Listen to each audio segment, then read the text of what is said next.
Marlins Park takes center stage on Baseball Night in America for a Sunshine State battle between the Rays and Marlins. Here's Dick Stockton.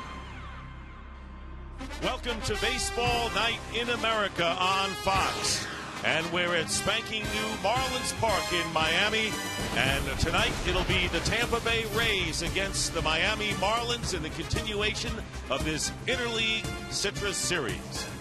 And welcome everyone to Miami. Dick Stockton, and very pleased that Joe Madden, the manager of the Rays, will join us right now. And speaking of spanking new parks, your impressions, Joe? It's a very interesting ballpark. I like the footprint. I like the size of the ballpark. The color scheme's a little bit different. The field needs a little bit of work, but I kind of like it. He's an artist at heart. Meanwhile, the Rays have battled injuries this year. Their defense is not where you want it to be. The hitting isn't always where it is, but you're right where you want to be in the race. Our guys just try to win every night. We have not played up to our standard defensively or offensively, but for the most part, our pitching staff has kept us in the games. All right. The Rays won last night, and they're in first place in the AL East. And right now, let's send it over to my partner, Brian Anderson. Thanks, Dick. Here with Giancarlo Stanton. 1 home run, 9 RBIs at the end of April. You're sitting on 14 and 41 right now. What was the key to the explosion? Man, it was really just trusting myself. You know, I was trying to do too much. You know, overthinking at bats, and just not relaxing, and just being myself. So it was really a case of just settling down. Ladies and gentlemen, you do not want to miss this man's at-bats tonight. First pitch from Miami coming up next. That's a blast. It's deep. Gone. Get out of here. Grand slam. Ball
Baseball night in America for a Sunshine State battle between the Rays and Marlins. Here's Dick Stockton. Welcome to Baseball Night in America on Fox. And we're at spanking new Marlins Park in Miami. And tonight it'll be the Tampa Bay Rays against the Miami Marlins in the continuation of this Interleague Citrus Series. And welcome everyone to Miami. Dick Stockton, and very pleased that Joe Madden, the manager of the Rays, would join us right now. And speaking of spanking new parks, your impressions, Joe? It's a very interesting ballpark. I like the footprint. I like the size of the ballpark. The color scheme's a little bit different. The field needs a little bit of work, but I kind of like it. He's an artist at heart. Meanwhile, the Rays have battled injuries this year. Their defense is not where you want it to be. The hitting isn't always where it is, but you're right where you want to be in the race. Our guys just try to win every night. We have not played up to our standard defensively or offensively, but for the most part, our pitching staff has kept us in the games. All right. The Rays won last night, and they're in first place in the AL East. And right now, let's send it over to my partner, Brian Anderson. Thanks, Dick. Here with Giancarlo Stanton. 1 home run, 9 RBIs at the end of April. You're sitting on 14 and 41 right now. What was the key to the explosion? Man, it was really just trusting myself. I was trying to do too much. Overthinking at bats, and just not relaxing, and just being myself. So it was really a case of just settling down. Ladies and gentlemen, you do not want to miss this man's at-bats tonight. First pitch from Miami coming up next. That's a blast. It's deep. Gone. Get out of here. Grand slam. Ball game.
In South Florida now that they have a dome which is closed, and we're ready for baseball. And the starting lineups are brought to you by Taco Bell.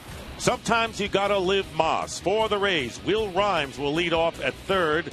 Desmond Jennings is in left field. Matt Joyce in right field. B.J. Upton batting cleanup in center. Carlos Pena is at first base. Ben Zobrist is the second baseman. Elliot Johnson hitting seventh at shortstop. Jose Molina batting eighth behind the plate. And Matt Moore on the mound for Joe Madden and the Tampa Bay Rays, facing Carlos Zambrano, who has won his last two starts using his bat against Philadelphia and ready to use it again tonight. The Marlins have won 6 of Zambrano's last 7 starts, and we're ready for baseball. And the opening pitch brought to you by Budweiser. Great times are waiting. Grab some buds. And Will Rhymes stepping in against Zambrano, 4-3 on the year with a 2.81 earned run average. First pitch hit into the air to center field. Justin Ruggiano is back. Plenty of room out there. Makes the catch. 1 pitch, 1 out. Well, you can't start any better as a pitcher. 1 pitch, 1 out. Carlos Zambrano, last 11 seasons with the Chicago Cubs, ends up joining Ozzie Guillen down here in Miami. You see, 4-3 record, that ERA 2.81. Ozzie Guillen said that he may be throwing the ball as well as anybody on his staff. He's a veteran. He's wily. He's got the good boring sinker, slider, split, cut, throws it all. And he throws the first pitch to Desmond Jennings inside for ball 1. So Jennings, who normally has been a leadoff hitter, was hitting in the 3rd spot 2 days ago, 2nd spot last night, and once again in the number 2 spot in the order. And he hits it out to Ruggiano territory, makes the catch, and there are 2 down. Right now, the defense for the Marlins, who are 6th, Solano, Ruggiano, and Stanton in the outfield. Hanley Ramirez, Jose Reyes on the left side, Omar Infante and Austin Kearns playing first base. John Buck behind the plate. And on the mound, Zambrano. And the number 3 hitter, Matt Joyce. So 2 quick outs for Zambrano. Well, and the Rays hitters, they are very patient. They like to take their walks. On-base percentage, very important to this franchise. But Carlos Zambrano this year, better than he has any time in his career, has been very efficient. He's been pounding the strike zone. So these Rays hitters are going to go up there with the idea of being ready to hit. And if he's going to come out over the heart of the plate, they're going to let it loose. Falls behind 2 balls and no strikes to Joyce, who took over the Rays home run lead with his 10th last night. He also had a double and very effective at drawing walks. So Matt Joyce hitting .292 with 10 homers and 30 runs batted in.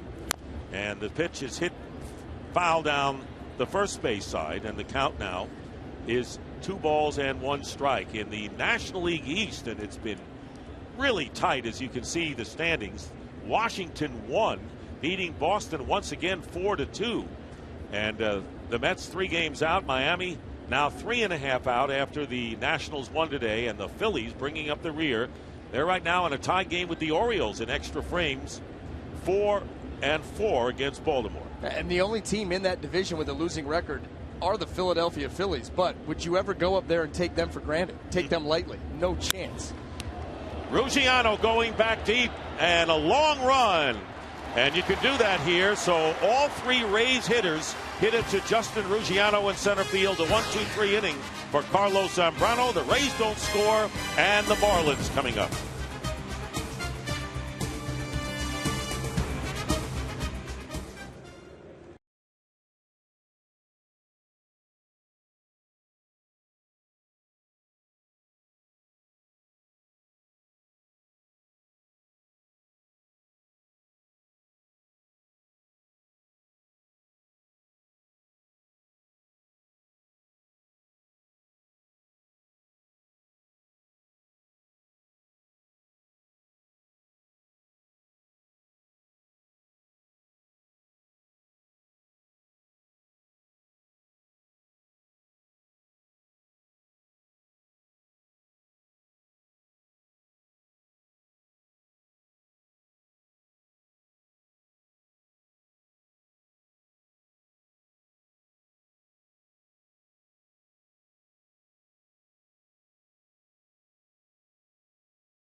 And they're just not hitting with men on base. It's been brutal for them. Jose Reyes switch hitting shortstop, leading off. Omar Infante hitting second.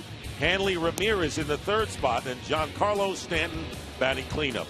Justin Ruggiano will hit fifth tonight. Austin Kearns batting in the sixth slot. Donovan Solano will be batting seventh. John Buck hitting eighth, and always dangerous with the stick, Carlos Zambrano batting ninth, facing the lefty Matt Moore, who's 2-5 on the year. Well, Matt Moore will be making his 12th start of the season. And for Matt, it's all about fastball command. When he has it, he can be absolutely dominant, just take over a lineup. Saw that last year, starting game one of the playoffs against the Rangers, throwing the ball very well. And he has been better his last couple of times out. Big-time velocity on the fastball, curveball, and the changeup. Took more than a month to get his first win, and then another month for his second. Joe Madden is patient, but I don't know if he's that patient. Would like to see maybe a sooner victory for him. And the first pitch to Reyes is a strike. Jose Reyes batting .281, one homer, 13 runs batted in. A solid pickup for the Marlins. Former Met had a 15-game hitting streak that ended Wednesday and hit his first home run in a Miami uniform the next day. That was his 56th game. So it took a while for the power. Well, this is a guy, too. Forget about that power if you're Matt Moore. You just want to keep him off base. Reyes with 16 stolen bases, and you're looking at a team in the Marlins that is number one in the National League, already with 62 stolen bases. The 1-2 pitch to Reyes, and he strikes out, chasing an outside pitch. Well, Matt Moore, 3 straight fastballs, and then he comes with a changeup. So far, so good on the command. The fastball away, the fastball in, and then he comes with a changeup down and away. Watch the action on this pitch. Great arm action, and then the finish. So Reyes is retired, and here is Omar Infante, the second baseman. He's hitting .308 with 6 homers and 20 runs batted in. It's not like the Marlins don't get men on base. Last night, Reyes was 2 for 5. Infante was 3 for 5. First pitch is a strike. The Rays won 5-1, but the Marlins left 13 men on base, 0 for 8 in runners in scoring position. They were 0 for 13 with runners in scoring position in the final game against the Braves. American League East, similar to what the National League is all about. The Rays with a 1/2 game lead over the Yankees, who are playing the Mets tonight on Fox. We'll give you some updates. Matt Vasgersian will have that from our studio. Oh, these two divisions, the AL East, the NL East, you have got to come to play every single night, because you go into a series and have a bad series, you could go from first to fourth in a heartbeat. Well, the Rays, just earlier this week, up in New York, first place, lose the ball game, go right to third. That's how tightly bunched it is and how important every game is. 1-2 pitch is fouled back. It doesn't say much for the possibilities of wild card, though, for the teams in either of those divisions. That's where it can get dicey. You figure because there's so many talented teams, that's just where the wild card's going to come from. However, if you continue to beat on each other all year long and everybody's staying around 500 within the division, well, you get somebody sneaking in from somewhere else. I mean, you've got Chicago and Cleveland as a possibility. Angels playing better, and obviously the Rangers. So there's some teams that could sneak up at some weaker divisions. Matt Moore, 2 balls and 2 strikes to Infante, and a comebacker, which Moore will handle, and there are 2 down with Hanley Ramirez coming to the plate. Our umpires tonight, Brian Onora calling balls and strikes. Chad Fairchild is at first, Alfonso Marquez at second, and Corey Blazer, the umpire, over at third. So here's Hanley Ramirez, and as you know, with the acquisition of Reyes moving over to third base, he had been the team's shortstop, comes in hitting .261 with 11 homers and 37 runs batted in. He walked 3 times last night and takes a pitch down low, ball 1. And you really don't appreciate the size of this guy until you get down on the field. Hanley Ramirez, you think of him playing shortstop, you have in your mind's eye what a shortstop is dimensions wise. He's a big guy. That's why that move to third made sense when you get Jose Reyes. But even with that size, this is a guy got good power to all fields, going to drive in runs. He's very productive, but he will run also. He's got 10 stolen bases this year, so you've got to watch him on the base paths. Well, the Rays have been getting men on bases, but 0 for their last 23 with runners in scoring position. They've been outscored 26-4 in this 4-game losing streak. So you know where the problems lie, and way behind that fastball by Moore. And the count now 2-1 to Ramirez. And that's one thing about Matt Moore. The ball jumps out of his hands. When you see him throw 95, 96, it's the easiest 95, 96 you may see. It looks like he's just playing catch with Jose Molina, and the ball just jumps. Falls behind now, 3 balls and a strike. And Matt Moore making his 4th start on the road this year. He is 0-2 with a 4.67 earned run average. Allowed 1 run in 6 innings Sunday against Baltimore. Deserved a better fate. 7 innings and only 1 run in the previous game. And he gets Ramirez taking something off the pitch, and the count is full.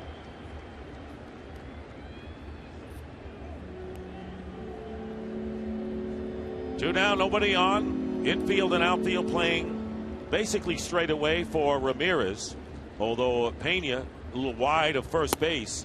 And strike 3, very tough pitch for Matt Moore as he strikes out 2 of the 3 Marlins. Both sides go in order after 1 inning.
By Taco Bell. Sometimes you gotta live Moss. And by new Just for Men. Auto Stop is foolproof.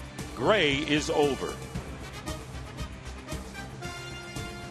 Here in South Florida, the Marlins and the Rays battling, and Carlos Zambrano facing B.J. Upton, Carlos Pena, and Ben Zobrist in the Rays' 2nd inning.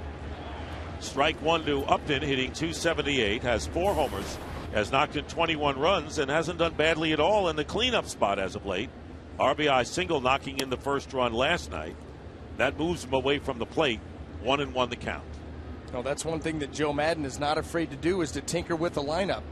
Anything that he can try and do to get the right combination of players and give him the best chance to score runs. There's a chopper to third. Ramirez can't barehand it, and safe at first is Upton. It'll be an infield hit, and it was do or die for Hanley Ramirez. And really, when that ball is chopped as high as it was by B.J. Upton with his speed, there is no chance. Your only hope here is this ball is somehow going to go foul right off of home plate. It goes high into the air. Forget about it. Forget about it. He comes up and throws, and B.J.'s still going to beat it. So B.J. Upton is on at first base. He led the American League in steals in May, but hasn't stolen a base in his last 12 games, has 11 on the year, has been caught twice. And here's Carlos Pena. Pena still under the 200 mark, 8 homers and 26 runs batted in, although Pena did have an RBI single last night. Kearns is holding Upton on at first base. Infield at double play depth and shortened up against Pena. Ball 1 outside. Well, when you talk about B.J. Upton and the stolen base, it doesn't get very easy against this guy out on the mound. Carlos Zambrano has not given up a stolen base this year, and for his career, 12th season, just 53 stolen bases against him, 50 caught stealings. He's got 16 pickoffs, so he does a nice job controlling the running game. But we all know that Joe Madden at times likes to go against the grain, so you never know. Upton doesn't go, and the pitch taken for a strike. And it's 1-1 to Carlos Pena, who started 10 games at the leadoff spot. And that's something that Joe Madden does with the struggling hitters. He's done it before with Zobrist and others. If they're slumping, they get a better idea at the plate as a hitter. That is inside, 2-1. I think what plays into that too is the excitement factor. You've got a guy in a slump. You know, sometimes you come to the ballpark, your head's not in the right spot. You look at the lineup, and all of a sudden you're hitting leadoff, and you're used to hitting 3, 4, 5 in that range. Leadoff, there's a sense of excitement, a new set of responsibilities. And the last 2 times that he's done it with Evan Longoria and Carlos Pena, they've homered in the first game that he's put him there. So something to be said for that. Changeup is missed, and the count now 2 balls and 2 strikes. And speaking of Evan Longoria, the big leader on this club, who's on the disabled list with a partially torn hamstring, and they say a week to 10 days. His rehab kind of has started already. You know, anytime you see a player come on a road trip, the Rays typically leave players behind to get their work done. But when they come out on a road trip like this, you know he's getting close, and the rehab assignment just around the corner. 2 balls, 2 strikes, nobody out, and the pitch rides outside, and a full count to Pena. Zobrist is on deck. Upton, the leadoff hitter, on at first.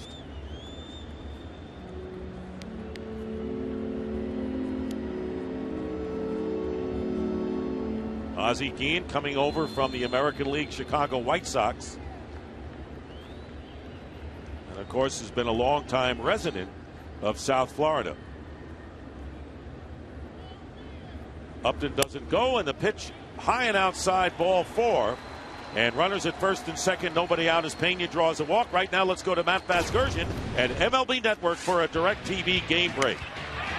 Dick, Phillies and O's, and this is the game winner. Last to the 12th, 2-run walk-off home run by Adam Jones. Baltimore just a half game back of the Rays in the AL Central. If you call yourself a sports fan, you got to get DirecTV. Call 1-800-DirecTV. Back to Dick and Brian. All right, thank you, Matt. And of course, that victory ends a 2-game losing streak for the Orioles. Adam Jones having a terrific year. And right now, the Rays trying to jump on the Marlins. Ben Zobrist, the hitter, with 2 on and nobody out. And the first pitch missing inside. So Zambrano falling behind here. Zobrist, the switch hitter, batting .206. 6 homers and 21 runs batted in. They're looking for him to bust out, and he gave some indication last night, Brian. He did. He had a couple of hits. One was the other way. Always like to see that from a hitter, staying back on the ball, trusting his hands. I think that's a big deal to Ben Zobrist, as well as a lot of other guys. Good signs. And once again, a pitch outside, not even close, 2-0, and John Buck goes to the mound to talk to the veteran Zambrano. Well, and that's going to bring out pitching coach Randy St. Clair. This is a situation early in the ball game. Saw the walks that were issued by both clubs last night. Didn't hurt the Rays as much as it did hurt the Marlins. You just can't afford to give teams free opportunities. You know, B.J. Upton, a chopper off the plate, okay, but then a walk to Pena, now a 2-0 count to Ben Zobrist. And even if you don't walk him, you've got to come into the zone. That gives Ben a better opportunity. Zambrano lost his only start against the Rays at Tropicana Field in June of 2008, losing 5-4. And he's looking for his 5th victory. He has a complete game shutout. In fact, the Marlins have had the same starting rotation all season long. Very few teams can make that statement. But trouble here, 2-0 with 2 on, nobody out, and falls behind Ben Zobrist 3-0 with Elliott Johnson waiting to hit. And I'll tell you, that's probably what Randy St. Clair said to Carlos Zambrano. Listen, 2-0, you've got a good sinker. Keep it down in the zone. Get yourself a double play ball right here. He tried to do it, missed again. Zobrist taking all the way, takes a strike. And the way the Marlins have struggled at the plate, falling behind even a run early in the game is really magnified. It is, and it becomes a mental issue where all of a sudden now, oh, we're down again. You start pressing at the plate. There's a lot of things that factor into it. You'd like to see a couple of clean innings out of the gate by Zambrano. 3-1, 2 on, nobody out here in the second inning for Tampa Bay. And a line drive, and that will be foul down the right field line. Boy, he took something off that. Zambrano in a 3-1 count. Like a changeup. It's a gutsy pitch. You see Ben Zobrist just out in front. Tried to stay back, just couldn't quite do it, and therefore couldn't keep it fair. That one tailed over right over the middle of the plate. So there's Upton at second. Pena, the runner, at first base. Now the count 3-2. And outside, ball 4, loads him up with nobody out, with Elliott Johnson coming to the plate. So an infield hit and 2 walks issued by Zambrano. And here's Elliott Johnson, the switch hitting shortstop, batting .246, 3 homers and 11 runs batted in. Big opportunity here for the Rays. Well, Elliott Johnson comes up with the bases loaded. I mean, it starts with a ball off the plate, a chopper that doesn't even make it to third base, then 2 walks.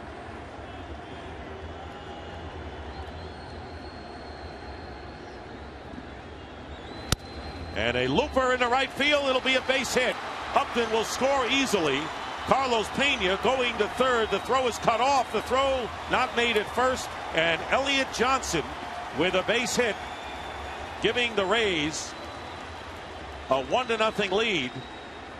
2-0 lead as Zobrist goes to third. So Johnson with his 12th and 13th RBI. Now, Elliott Johnson wastes no time. Zambrano comes in with a cutter. It gets in, but not in far enough. Elliott Johnson strong enough to get that ball out into right field. And the Rays, because that ball kind of died out there, Giancarlo Stanton has a very big, strong, accurate arm. That ball didn't get to him in a hurry, and the Rays were able to play 2. So Jose Molina, the number 8 hitter, batting .183 with 2 homers, 7 runs batted in, playing in his 31st game, takes high ball 1. So there were 3 shots to Ruggiano, the center fielder, in the first inning, and then the ball that was looped into short right gets home the first 2 runs for the Rays. A chopper off the plate, 2 walks, and a ball off the label. The bunt attempt fouled off to the right. And that's that bunt play that the Rays love to run. Runners on first and third, almost a safety squeeze. You turn around, you put it into play. It's almost indefensible.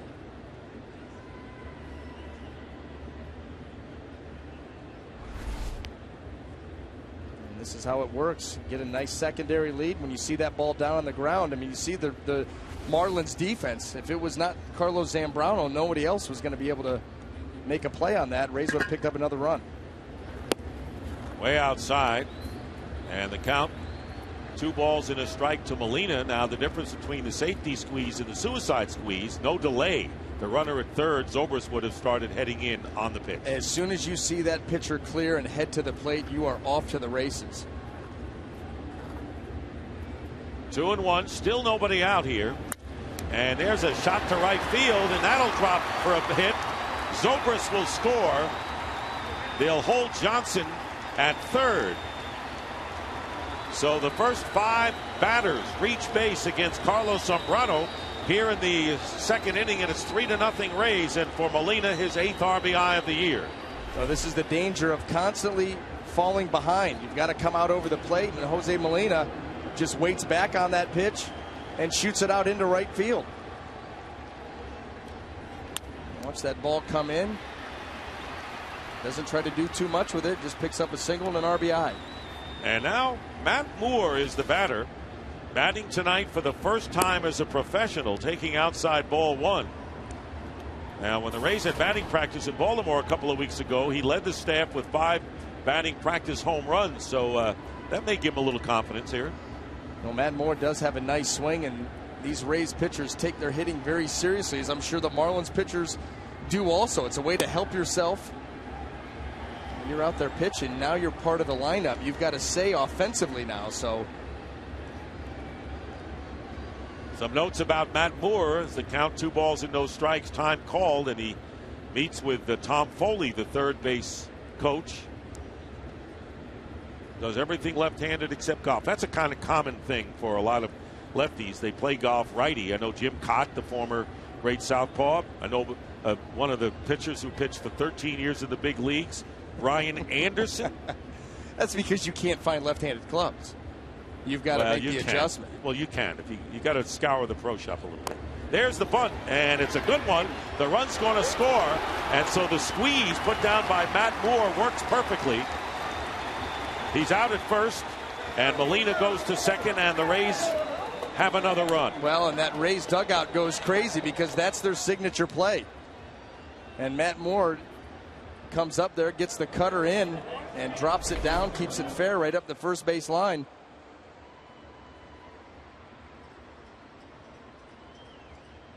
So Matt Moore can always tell his kids, I got an RBI in my first professional at-bat. 4-0 to score. 1 out. And Molina in scoring position. Will Rhymes up for the second time in the game. Looks at a breaking ball outside, 1-0. Zambrano really struggling. That was an 80-mile-per-hour breaking ball away. Well, he's just not able to keep the ball on the plate. He's got a lot of movement on all of his pitches, a live arm, falling behind.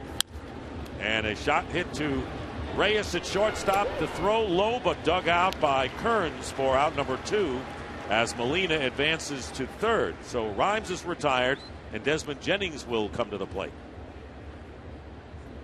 That's the one thing, Carlos Zambrano, with that movement. You know, a lot of times you get into the thought process of I want to throw to the corners. Well, when you've got that kind of movement, yeah, you throw to the corner. If that's where you started, it's going to end up off the plate. You almost have to have the guts to say, I'm going to start this ball middle of the plate. I know it's not going to end up there, but I'm going to start it there. Not always easy to do. Ball breaks outside to Desmond Jennings. 1-0. Remember the first inning when Zambrano retired the Rays on 7 pitches, 3 shots to center field. He has thrown 35 pitches, 26 here in this second inning. And there is a strike, 1-1 to Jennings, the 8th hitter to come up for Tampa Bay.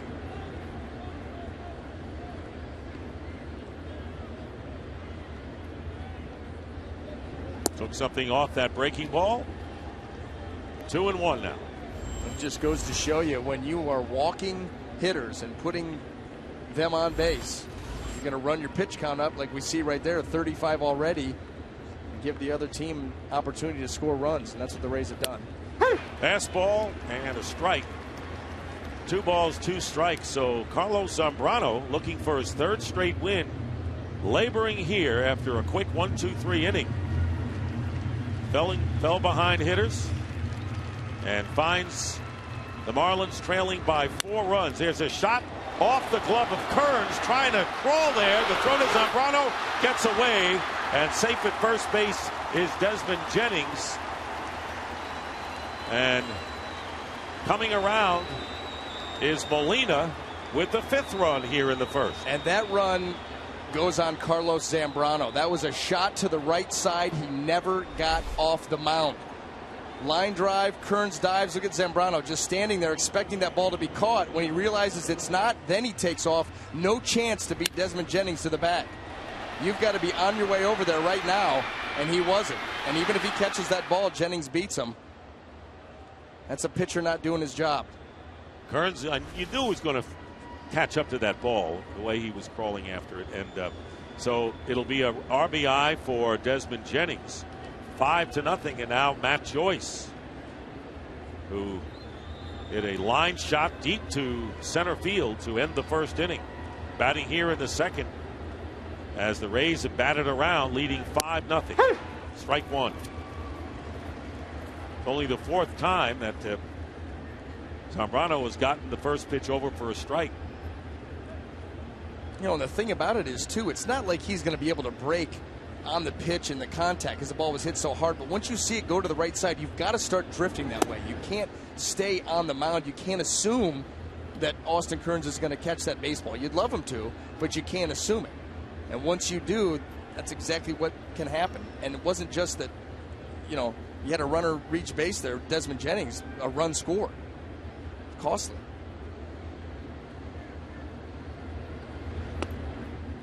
Two and one to Matt Joyce.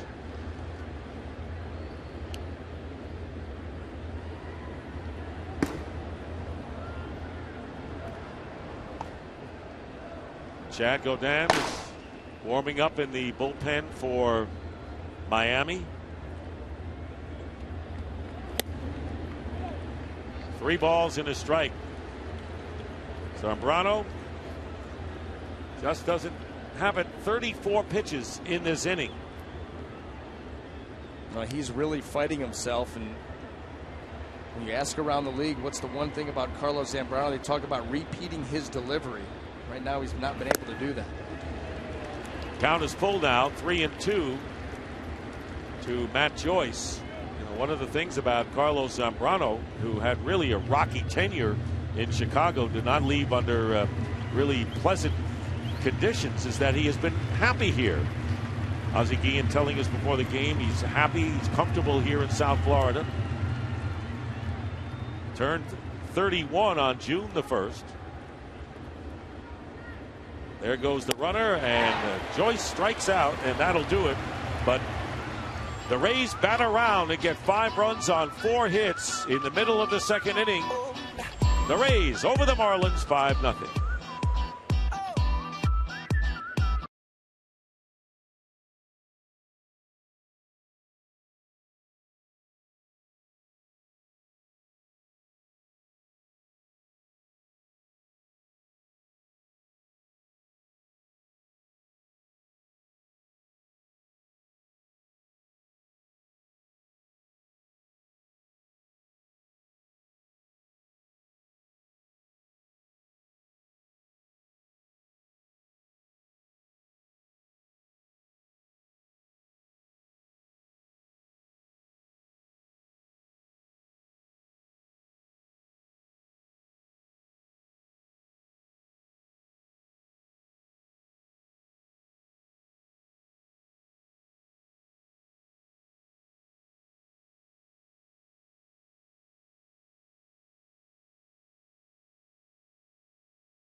Tonight's game is presented by Bud Light Lime. Summer is calling.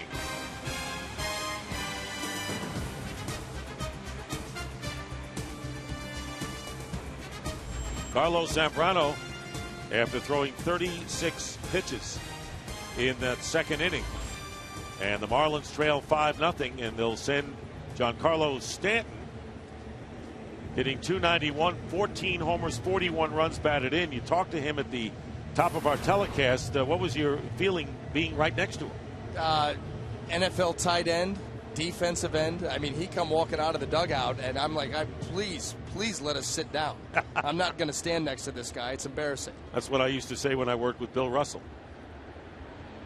First pitch from Matt Moore, missing ball 1. Stanton, by the way, from the L.A. area, was offered football scholarships at USC, among other schools, as a wide receiver. Fouls it back, and it's 1-1. Well, he would be extremely difficult to cover. I mean, he is a big man with big-time power. I mean, you talk about being able to hit it anywhere and get it out of the park. He can do it. 2 balls and a strike. The National League Player of the month of May. And why not with 12 homers, 30 runs batted in. And he didn't even hit his first home run until his 21st game of the year. Lifts a foul fly out of play. That amazing 70 home runs before the age of 23. Well, that's 5th most of active players. I mean, you get a quick start. He's got a good swing, a powerful swing.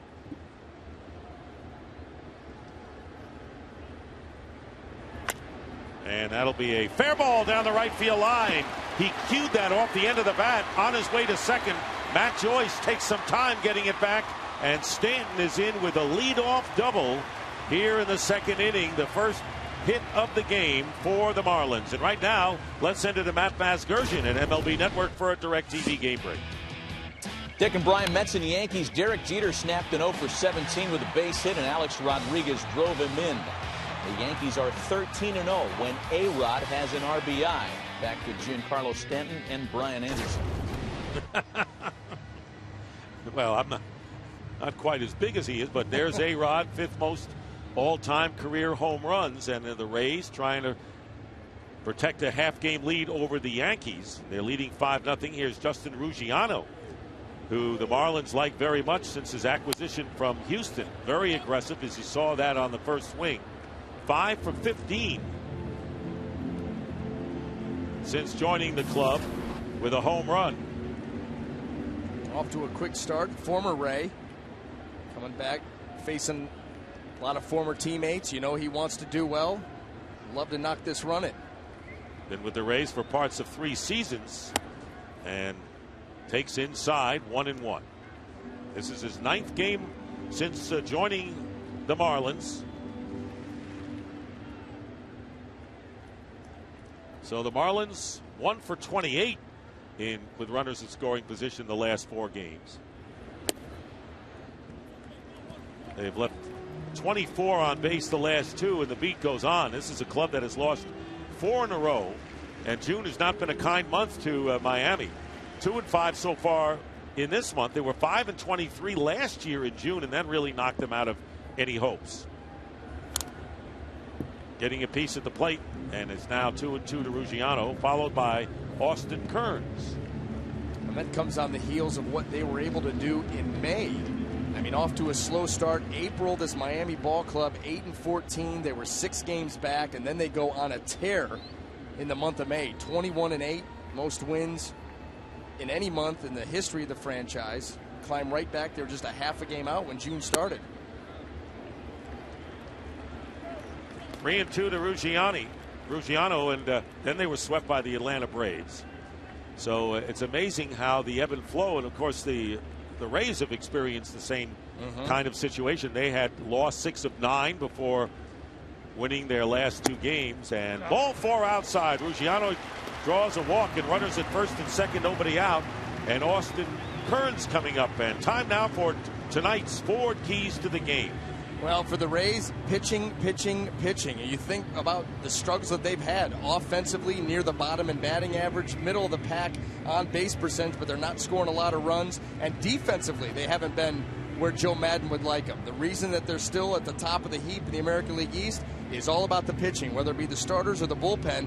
And for the Marlins, we've already touched on it, get the big hit. This latest slide, 4 straight, being outscored 26-4, 1 for 28 with runners in scoring position. It's something that they have to do a better job of, or you'll just continue to lose ball games. And last night for the Rays, it was the bullpen, as Jeremy Hellickson went 4+ innings.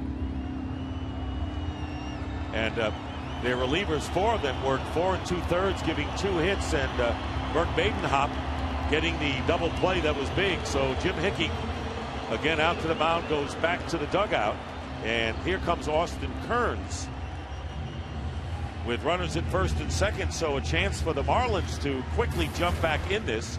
Kearns came off the DL yesterday with a hamstring, went 0 for 4 in the game. They optioned Brian Peterson. as Kearns rejoined the roster. Fastball, strike one from Moore.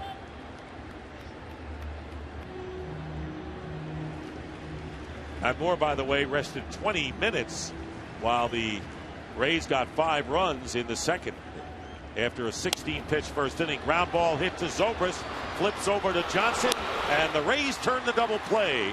Going to third is Stanton, so a timely double play by the Tampa Bay defense, and there are 2 down. You know, that's what Matt Moore is saying. I need to make a quality pitch. That was a changeup, and right off the end of the bat, Austin Kearns hits it. Defense ready for it, and an easy turn. So with 2 down, Donovan Solano playing in his 12th game. 7 for 14 with 3 runs batted in. He was in the Cardinals chain from 05 to this year, called up from New Orleans on May the 20th. Fastball, strike one to Solano. Had a couple of doubles against the Atlanta Braves, so Ozzie Guillen trying to find any combination and hope somebody can get something going. Again, runner at scoring position. And it's 0-2. Well, 2 dandy pitches there by Moore. The fastball in, followed up by the changeup down and away. That good arm action. That ball working its way down and away. Solano with the big swing comes up empty. 2 down, the runner at third base. Checks the swing. And it's 1-2 to Donovan Solano. This is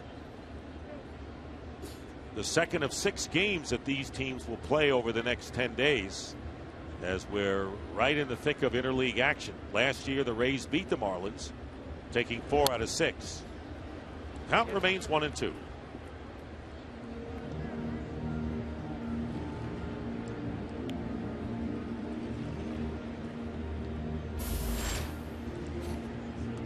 John Buck is on deck. Off third is Stanton. And Solano strikes out, and once again the Rays leave a man in scoring position. Third strikeout of the game for Moore. 5-0 Tampa Bay.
Park, the fish tank. The fish who actually get in free to see these games. Of course, their view isn't as good as those that buy box seats, but there you have it. B.J. Upton, check swing, fouls it off for a strike. Upton started it all for the Rays in last inning when they scored 5 runs by reaching on an infield hit to third.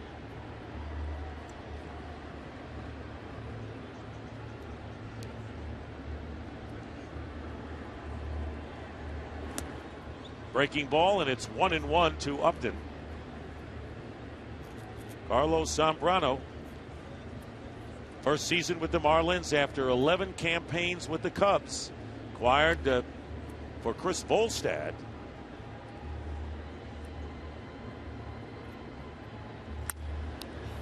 In the air to right field, Giancarlo Stanton coming on in and makes the catch for the first out. Right now, let's go to Matt Vasgersian at MLB Network for a game break.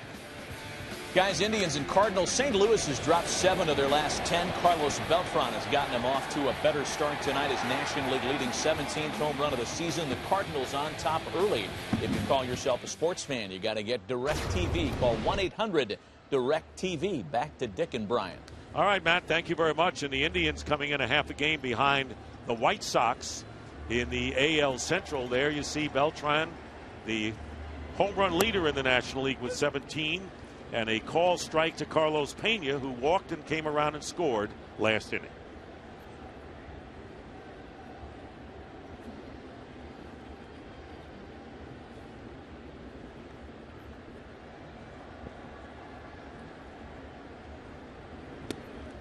And the count 1-1. 2 former teammates with the Cubs, Pena and Zambrano.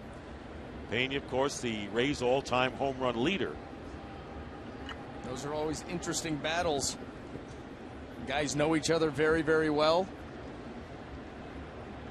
Becomes a matter of execution. 2 balls and a strike to Pena. We're in the 3rd inning. The Rays lead the Marlins 5-0. The Miami Marlins here have this shift on Carlos Pena, his propensity to hit that ball when he does hit it on the ground to the right side. And Zambrano falling behind 3-1 now. He walked 2 straight batters last inning after that infield hit by Upton. Pena and Zobrist, Drew Watson and Johnson and Molina hit loopers into right field and got in 3 of those runs. Comes back with the fastball to make the count full at 3-2. A little cut fastball there to get it to 3-2. But when you see that Marlin shift, a lot of times when you see it like that, there's a runner on base, and so you pull that second baseman in for the opportunity, maybe for a double play. A lot of times you get right here Omar Infante, and you want him to be out into right field. He's got plenty of time to field that ball and throw it over to first base. And the breaking ball inside, ball 4. Pena walks for the 2nd straight inning. Well, we'd like to welcome the men and women in uniform serving around the world, watching tonight's broadcast in 175 countries on AFN, the American Forces Network. Thanks for all you do, and we hope you're enjoying tonight's telecast, along with Brian Anderson, Dick Stockton here at Marlins Park. Rays in front 5-0, batting in the 3rd. 1 out, 1 on to Ben Zobrist, who drew a pass last inning. 1-0 outside.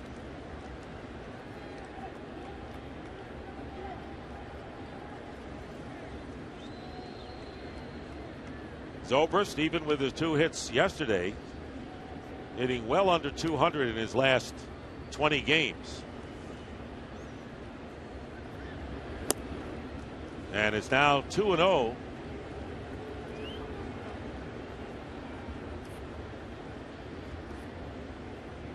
Zambrano threw 7 pitches in the 1st inning, 36 in the 5-run 2nd, and is up to 54 now with a conference at the mound. Well, and I think that you see that, and here comes pitching coach Randy St. Clair once again with John Buck, Hanley Ramirez, the rest of the infield. As you're starting to see some body language from Carlos Zambrano that shows frustration. Chad Godin was warming up last inning in the bullpen. And now there may be an issue. and the trainer out there as well. So there may be a problem with Zambrano. No one has started throwing in the Miami bullpen. Well, if it was an injury issue, obviously whoever came out of that bullpen and maybe Chad Godin, you'd have enough time. But that meeting right there, Ozzie Guillen was the one doing all the talking. He wasn't asking a whole lot of questions.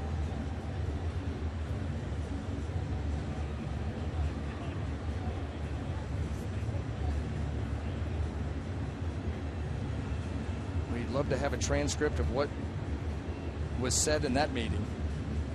Maybe, are you all right, would be the first question. Over and over and over again.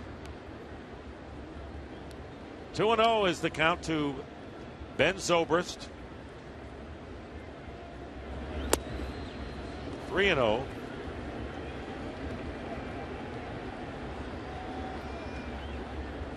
Zambrano really struggling with his location.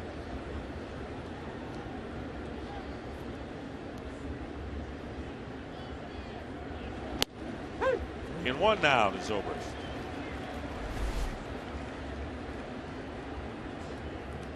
There's the delivery by Carlos. Nothing looks to be out of ordinary there. Fly ball to right field. Stanton going back, looking up, and this ball is gone. A home run for Ben Zobrist off the facade in right field.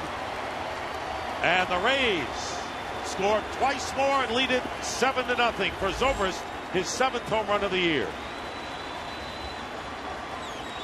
Well, nothing will get a hitter going like being ahead in the count like Ben Zobrist was, seeing a lot of pitches, and getting a good idea of the release point of the pitcher, the action on the different pitches, and he hammered that one. So Zobrist now with 23 runs batted in, and Chad Godin does start to throw once more. Well, Ben Zobrist gets underneath this baseball, creates a lot of backspin and a lot of carry, and it gets right off the facing of the upper deck out in right field. Plenty of height and worth 2 runs. So the Marlins in a big hole here, 7-0, and now Hanley Ramirez signaling into the dugout, and here comes Ozzie Guillen out to the mound.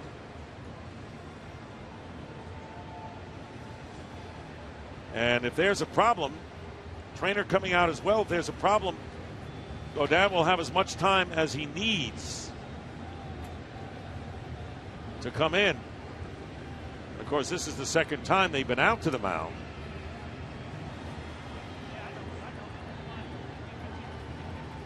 And that'll be all. Zambrano leaves 7-0 in favor of the Rays. Godin will come in here in the 3rd.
Gaudin, so you know he's got to be from Louisiana. And last pitch Tuesday against Atlanta, gave up 4 runs to the Braves in 1 inning in his first season with the Marlins. 8th team overall. He was with the Rays. First team he was with back in 03 and 04, Brian. And Chad Gaudin is going to come in against the left-handed hitters. He prefers the fastball changeup slider combo, mainly fastball slider against the righties. And he's got his work cut out for him here, trying to hold down this Rays offense that has heated up in a hurry. Carlos Zambrano had the shortest outing of the year, just 2 1/3 innings, allowing 7 runs, all earned on 5 hits, walking 3, striking out 1. So Gaudin, who has made 14 appearances against Tampa Bay over his career, with 3 of them being starts, is on here to face the bottom third of the order. 1 out, 2 runs in on Zobrist's 2-run homer. Elliott Johnson will be the first to face him. And if the Marlins have any idea of trying to get back into this ball game and chip away at the Rays lead, they're going to need a big performance from Gaudin. He's probably going to be out there, you would think multiple innings. You see where they are, in the lineup. Buck's going to be coming up to lead off the bottom of the 3rd, and then the pitcher spot. No double switch, so let Gaudin hit. He's going to get an opportunity to eat up some innings. Yeah, it doesn't really pay to get a pinch hitter in there necessarily, because you only eat up your bullpen more. So Elliott Johnson watching the pitches. Want to remind you that next Saturday on Baseball Night in America, interleague play returns. These same 2 teams once again renew their rivalry when the scene shifts to Tampa, or the Orioles head to Atlanta to battle the Braves, or the Red Sox Cubs, Reds Mets, or Astros and Rangers. Baseball Night in America telecast presented by Budweiser begins next Saturday at 7 p.m. Eastern, 4 Pacific, only on Fox. So check your local listings for the game and start time in your area. Citrus Series, our audience will see that all time. The Marlins lead at 42-38, but the Rays, as we said, won 4 out of 6 last time, and they're climbing up. Making a run. Yes. Elliott Johnson, who knocked in 2 runs with a looping single to right field, takes a strike, scored a run. Big 5-run second inning. Started the downfall for Zambrano, who was coming off pretty good starting performances. If you're Ozzie Guillen and Randy St. Clair, you did not see that coming, because he had thrown the ball well his last couple of times out. 2-1 to Elliott Johnson. Elliott Johnson, who seems to thrive a little bit when he gets a day off now and then. Kind of refresh the mind a little bit. Switch hitter, can play all over the place. There's a base hit to left field.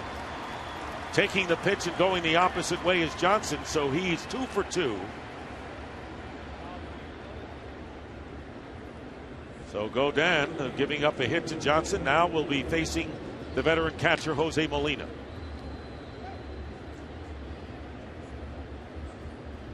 Molina with a single to right, knocking in a run last inning. And Elliott Johnson with 9 stolen bases on a Rays team that is second in the league in that department, and leading 7-0. Pitch is inside, 1-0.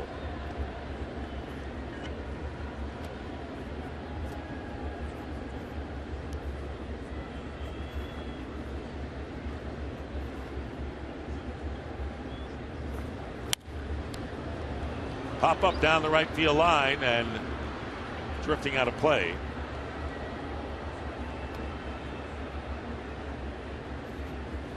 It's amazing how the change of a calendar, Brian, can mean so much to a team. Talking about 21-8 in the month, the best record in that month in the major leagues, and all of a sudden, you know, like the old movies, the calendar moves and you move down to the losing side. Well, for the Marlins, it has started with their offense. That's what, we talked to Ozzie Guillen and said, what was the big difference in May? From April to May, what was it? He said offense. Offense got hot. Well, all of a sudden you come to June and nothing. You get into that Atlanta series. Tim Hudson came in. The Rays saw him earlier in the year throw a great game against them. He comes in, throws a gem against the Marlins. And there's a liner to right field. Stanton, though, makes the catch. Sinking line drive. Going back to first is Johnson. So Molina's retired for the second out. When it sure looked like Giancarlo Stanton was fighting the light banks. Had to go down to one knee and watch that ball right into the glove. Yeah, that ball's definitely in something. You just hope it ends up in that glove. You know, it's amazing because they played a lot of games here. No one has really talked about that being a tough field. Right. But maybe the line drive angle made the difference. Well, I remember that used to be terrible out in San Diego. When you play at Qualcomm Stadium, line drives out to left field, look out. Eerily similar right there. 1-0 pitch to Matt Moore.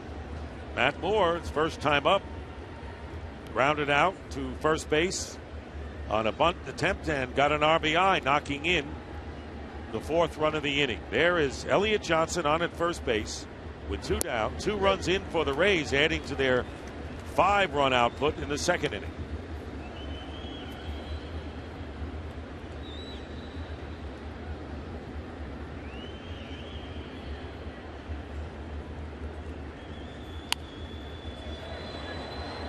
Two and two. Matt Moore getting the opportunity to swing the bat right here. And his biggest job of the night is going to be what he does out on that mound, continuing to pound that zone, now working with a big lead.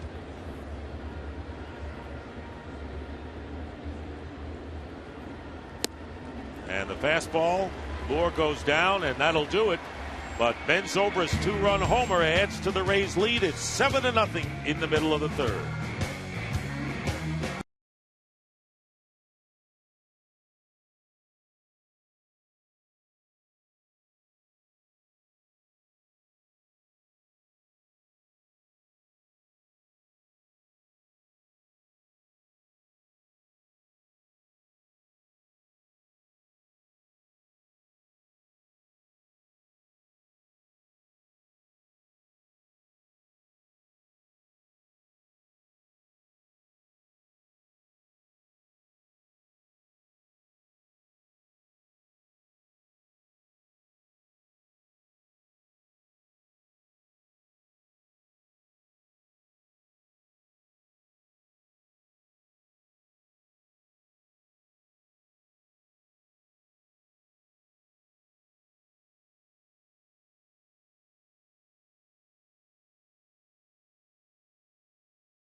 And we're back here, and this is one of the great designs in the outfield here at the Marlin Park. And the Marlins are trailing 7-0 coming up in the bottom of the third against Matt Moore. John Buck will lead off. Chad Godin the number 9 hitter, and then Jose Reyes, the leadoff hitter. So here is John Buck hitting 167, 4 homers and 13 runs batted in. Really solid defensive catcher, struggling at the plate, but they need him in that lineup for that purpose. Yeah, to work with the pitching staff. The problem with John Buck and his swing is he's got a long swing. Guys that get a little bit long, the bat will slow down. You could be beat in with fastballs, and then all of a sudden you go off speed away, and because they have to start it a little bit quicker, more susceptible to chasing that spinner or the changeup.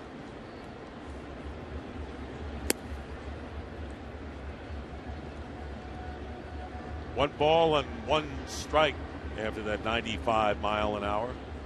Only active MLB player born in Wyoming, and for those who may be interested, has the most home runs of any player who grew up in Wyoming. Actually was born in Utah, has 110 career home runs and 40 homers since the start of the 2010 season. That's 4th among big league catchers. I got a chance to work with John Buck when he was just coming up in the Kansas City Royals system, and you could see right there, even as a young player, the leadership qualities that he had, being able to control a pitching staff, go out there, tell you what you need to do, get his pitchers back on track mentally. And obviously that is being valued here in Miami.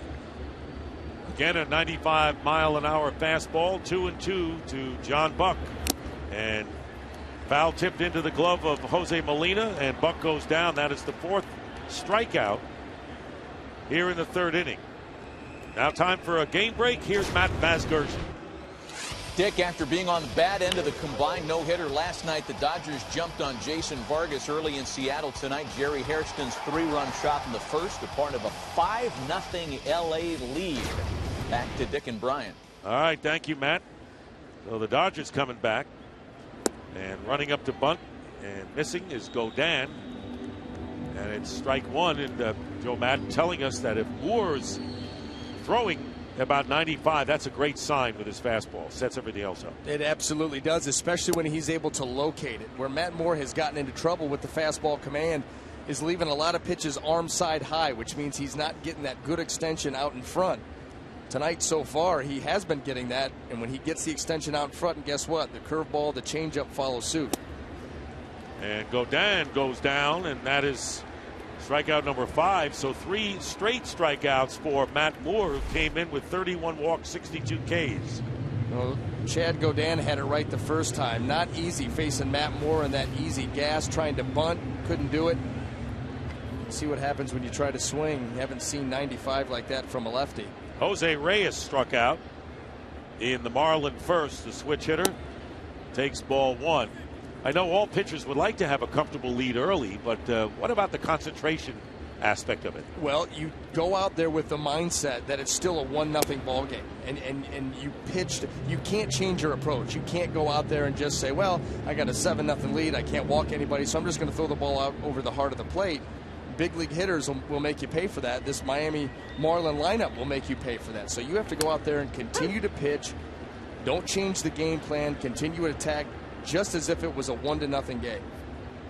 Forget about saying, well, I have a little margin of error here. That can dissipate in a hurry. That's right. This game, I mean, at this level. Shot to center field. Upton is there, and that'll do it. We'll get back to it. And we have plenty of time to do that. 1-2-3 inning for Matt Moore.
Sponsored by Chevrolet, proud to support youth baseball in cities and towns across the country. By DirecTV, if you call yourself a sports fan, you gotta get DirecTV. And by the makers of Bayer Advanced Aspirin, the official pain reliever of MLB. Beautiful night here in Miami, and so far it's been a beautiful night for Matt Moore and the Tampa Bay Rays, leading 7-0. Will Rhymes, top of the order, leading off in the fourth inning against Chad Godin. 0 for 2, fly to center, grounded to short.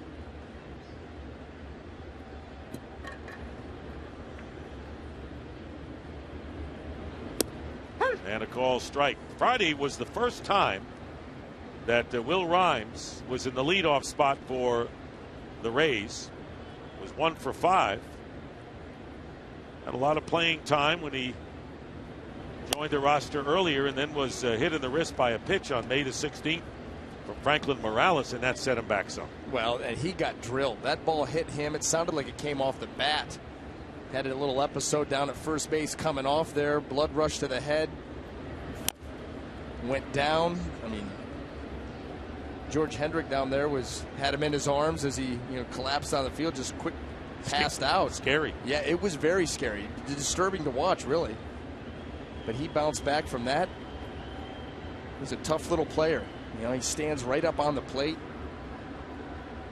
Hit the ball to all fields. Played for the Tigers 2010 and then last year.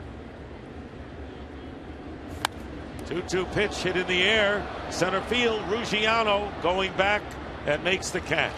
So much room in the outfield in this park. You have to be a monster to get it out of here to center field. 418 out there, and you've got that little nook where the home run celebration is. And you see right there, Will Rhymes got into that pitch, but Justin Ruggiano able to float back there and make that catch easily. It's a huge outfield. Joe Madden was saying, boy, if you're a line drive gap hitter, this is the place for you. Well, think about this. You've got 386 to left center field, 392 to right, 418 to center, 344 down the line. The grass, because of the, it's low, it's playing fast. Hard infield. That's right. That ball shoots through there. The outfielders have to take such deep angles to cut balls off. This should be a double and triples haven. Desmond Jennings with an infield hit and an RBI and 2 trips now with 12 runs batted in on the year.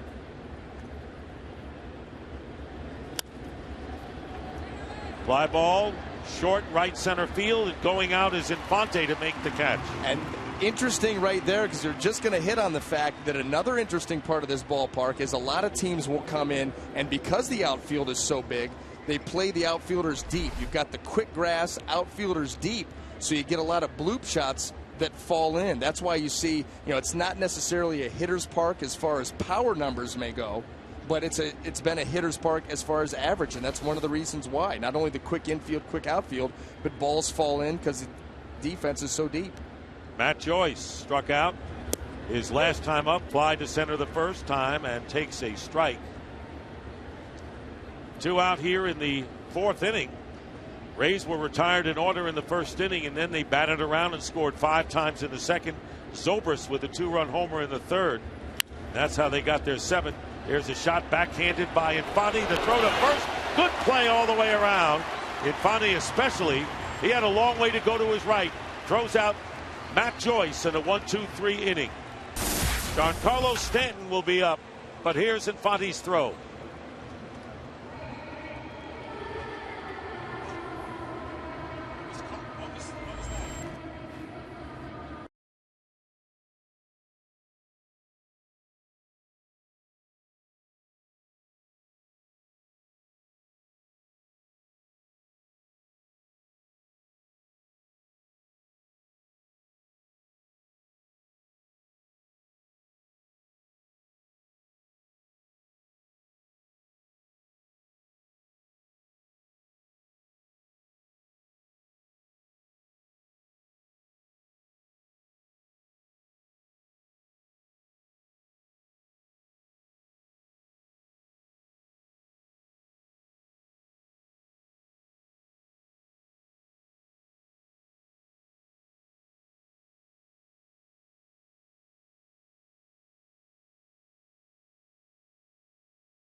He's allowed one hit, a double. He has walked one, helped by a double play, leading 7-0 facing Omar Infante. Fouls off the first pitch for a strike. Infante was out on a comebacker his first time up. Carlos Zambrano reportedly had back stiffness, which hastened his exit, along with not being effective tonight. Fell behind the hitters. Oh, that could play a hand in it. I mean,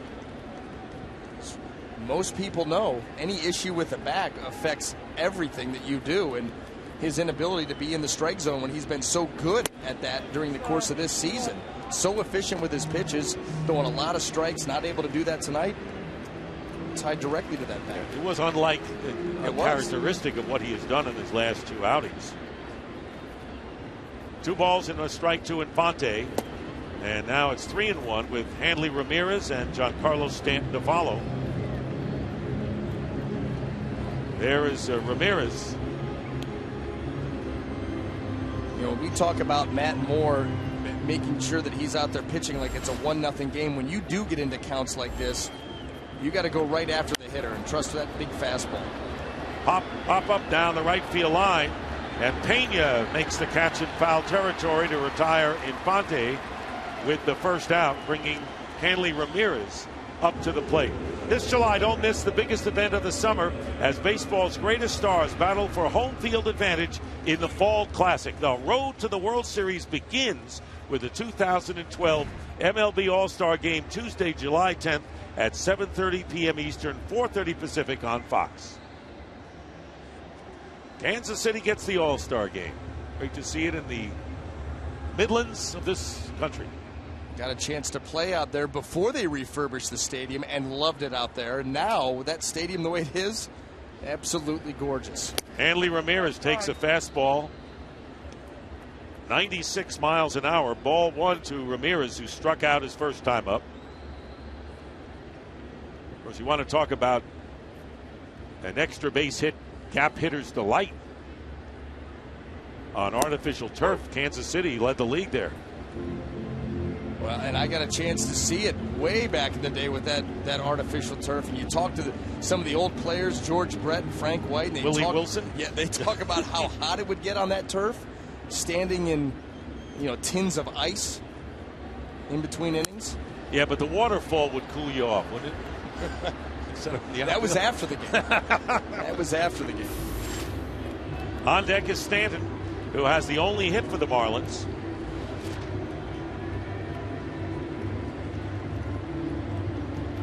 One ball and 2 strikes. Matt Moore looking for his 3rd win of the year.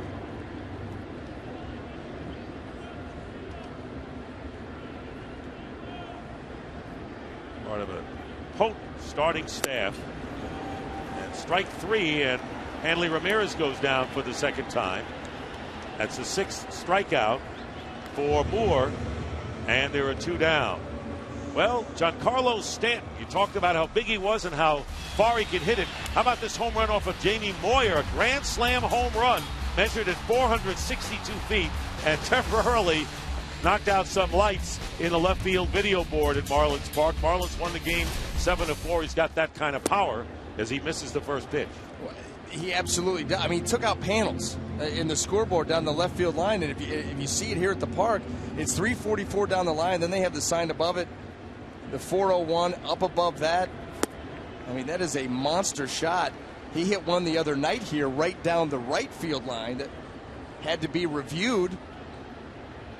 Originally was ruled a double. They review it, say it was a home run. So left field line, right field line, everywhere in between. A shot hit right to Ben Zobrist, playing in perfect position, throws out Stanton.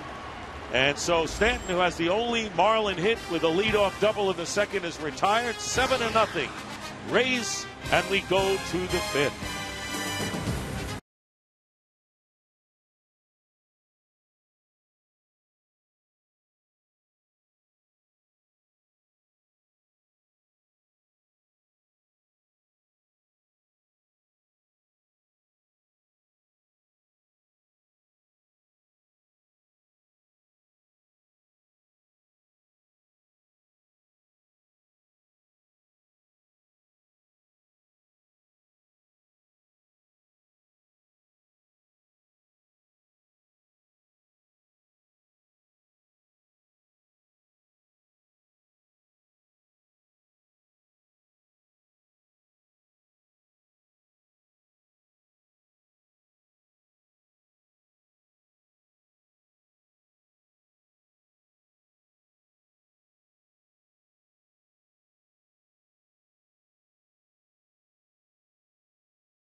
First 4 innings, has struck out 6, sailing along as the Rays lead the Marlins 7-0. Rays winning last night 5-1. And it'll be B.J. Upton, Carlos Pena, and Ben Zobrist against Chad Godin, who came in the 3rd inning when Carlos Zambrano gave up the 2-run homer to Zobrist, had back stiffness. The trainer was out. A couple of visits to the mound by Ozzie Guillen, and out he went. So here's Upton, infield hit in 2 trips and scored a run. There's a breaking pitch. Off speed, and it's 1-1. Godin, by the way, of his 11 appearances, 7 have gone 2 innings or more. And he's pitched a season high 3 innings against the Astros. So you were right. He's a pitcher you can put in there early and have him work some innings. And that's what Ozzie Guillen needs. I mean, anytime you get into a ball game and your starting pitcher comes out in the 3rd inning, you truly need some relief, and Godin's been able to provide that. Foul back. 94 miles an hour. 2-2 now.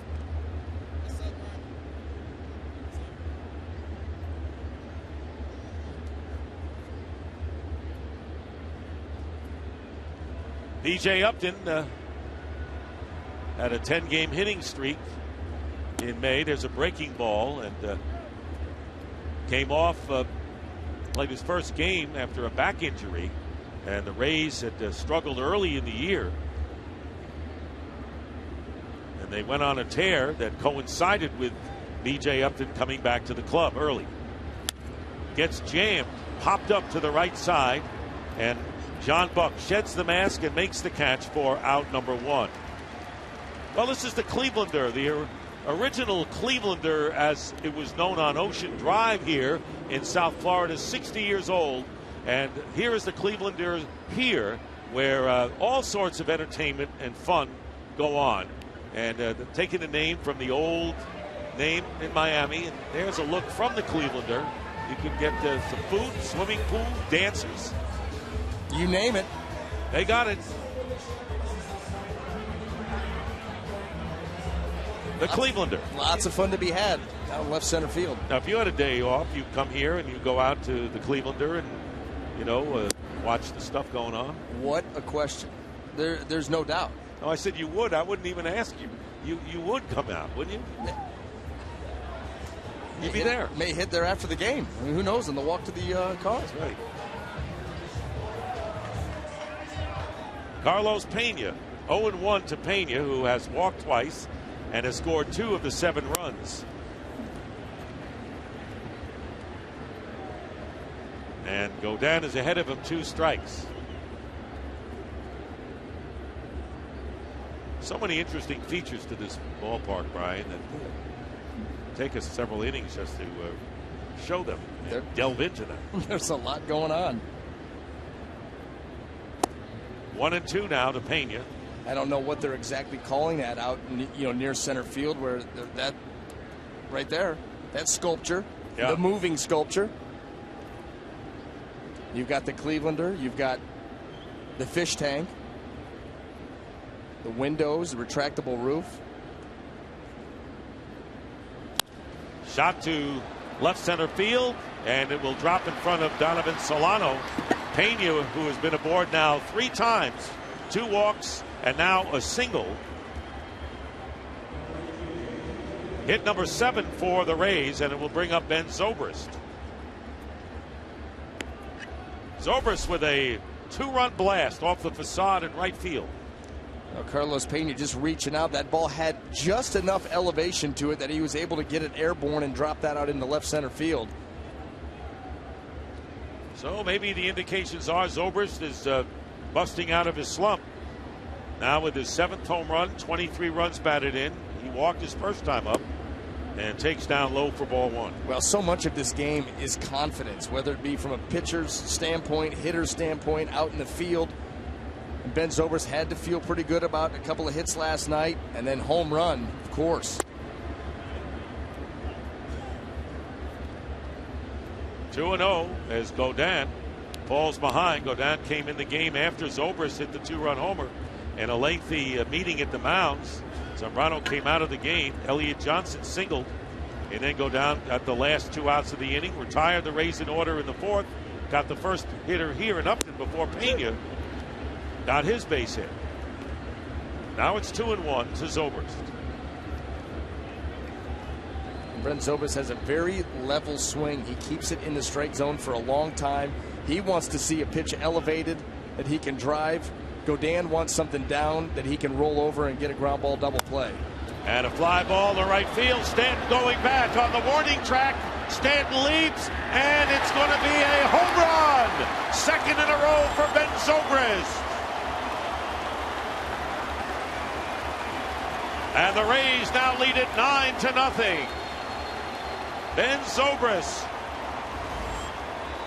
with home runs in his last 2 at-bats, has knocked in 3 in the game, now has 8 on the year, and it's a 9-0 Rays lead. I think it would be safe to say that Ben Zobrist is back. And he likes this park. Boy, he got out in front a little bit on that great finish. Giancarlo Stanton, all that he could, not enough. And Elliott Johnson, after singling twice, is retired. And look how happy Ben Zobrist is in the Rays dugout. What a relief that has to be. You're right. Well, this game is such a grind. I mean, you play it every single day. Ben Zobrist, one of those players for the Rays that's out there every single day. So when you get into a little bit of a funk, and especially with as many guys as the Rays have on the disabled list, Joe Madden continues to run him out there, and he has to. So it can get to be mentally draining, and to continue to work hard, put in time with hitting coach Derek Shelton, and start to see some results.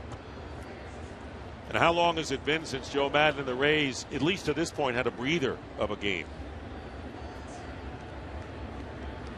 The 0-1 is in for a strike, so Jose Molina now at the count, no balls and 2 strikes. Here's Pena and Zobrist talking things over. Molina, by the way, with a single and an RBI, scored one of the 5 runs back in the 2nd inning for the Rays.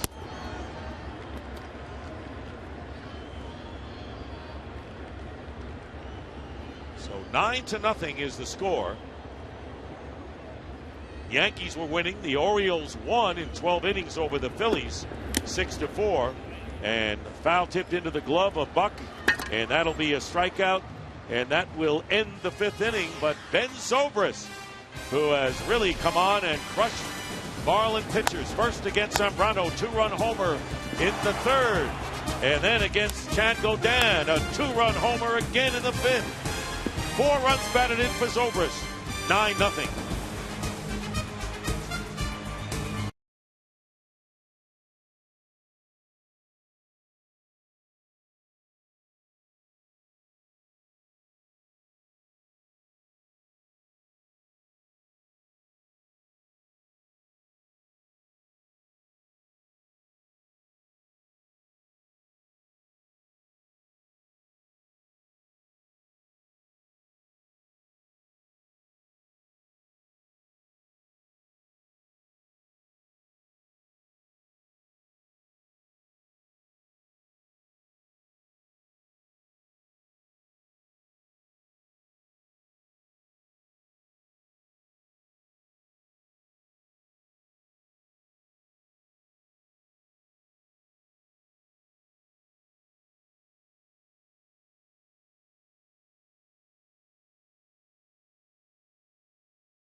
Deep game summary. Carlos Zambrano, shortest outing of the year. Matt Moore sailing along with 6 strikeouts, giving up only a double to Giancarlo Stanton. And the Rays, 5 to 9 hitters, going wild, 6 for 9, 2 homers, 8 RBIs, 8 runs, and 3 walks. And the 2 homers off the bat of Ben Zobrist, who has his second career multi-home run game, first coming 4 years ago at Detroit. And Ruggiano, taking ball 1, walked his first time up and was erased on a double play.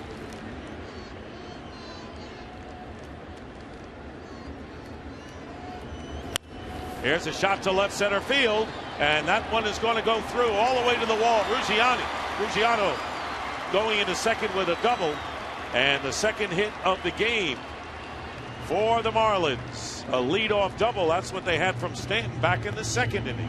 Well, you don't see this very often, as a hitter getting on top of the fastball up in the zone by Matt Moore, but Justin Ruggiano does just that. Stays back nicely in that swing and drives that ball out to that big left center field gap. Able to drop it in there up against the wall and get it started for the Marlins here in the 5th. And Austin Kearns coming to the plate, bounced into a double play, started by second baseman Ben Zobrist in the second inning. Matt Moore, first pitch fastball at 93, strike 1.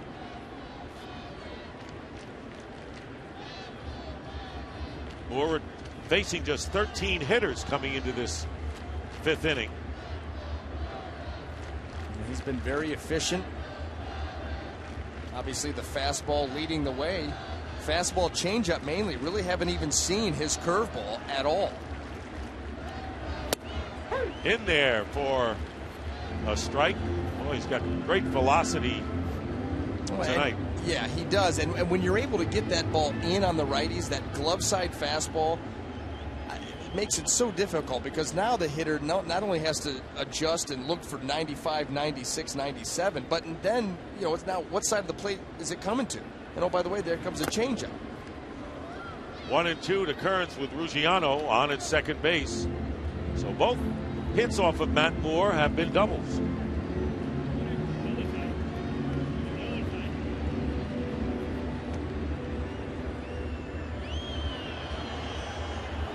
No activity in the Marlins bullpen, so it appears Godin will come out again.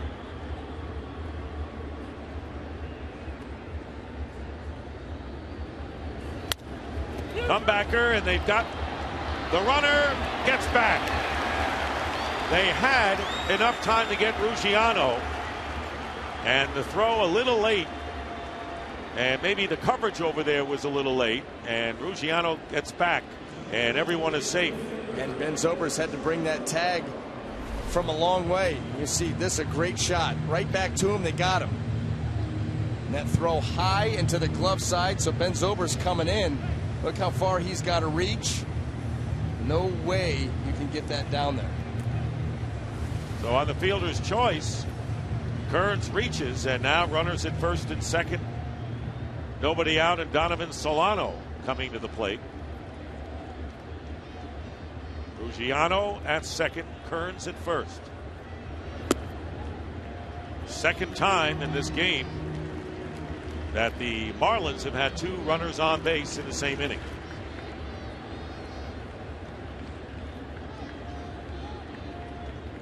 Now you see their huge drought with runners in scoring position. Here's a pop foul behind the Rays dugout. It's 1-1.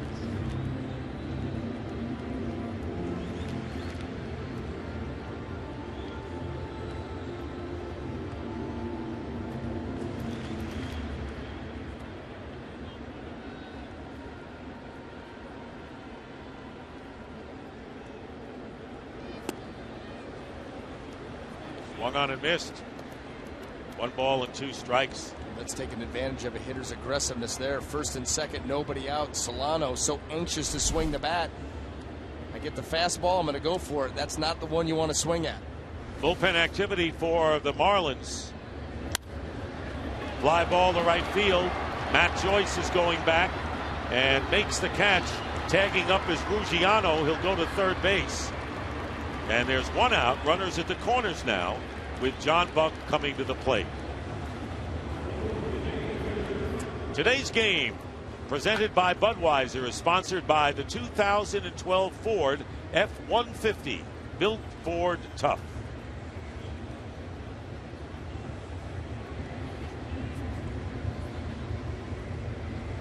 John Buck coming up, struck out his first time.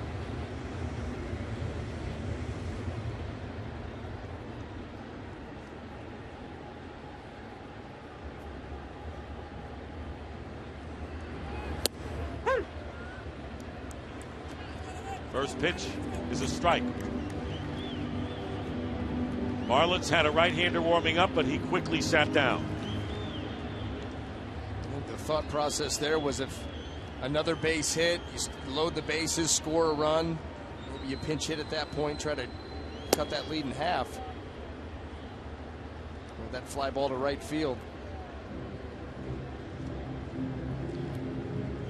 1 ball, 1 strike, 1 out. Ruggiano is in third. Kearns on at first. Marlins again with a runner in scoring position. Good fastball, and it's 1-2. Well, John Buck wants the fastball. Matt Moore's going to give him the fastball, and it's power on power, and he gets it by him. Godin, by the way, is on deck for the Marlins. Who trailed 9-0. Took something off that pitch, and it's fouled away. That was the changeup. 86 miles an hour, and the count remains 1-2. And you know, the bullpen really has been brilliant for the Rays. When you look at Hellickson going 4 1/3, Price 5 innings, Cobb 7, Shields 5, Moore in his last outing 6. So they had to have the support of the pen, and they did. Well, the contributions have been coming from everywhere too. The Rays bullpen done a nice job. 2-2 to John Buck.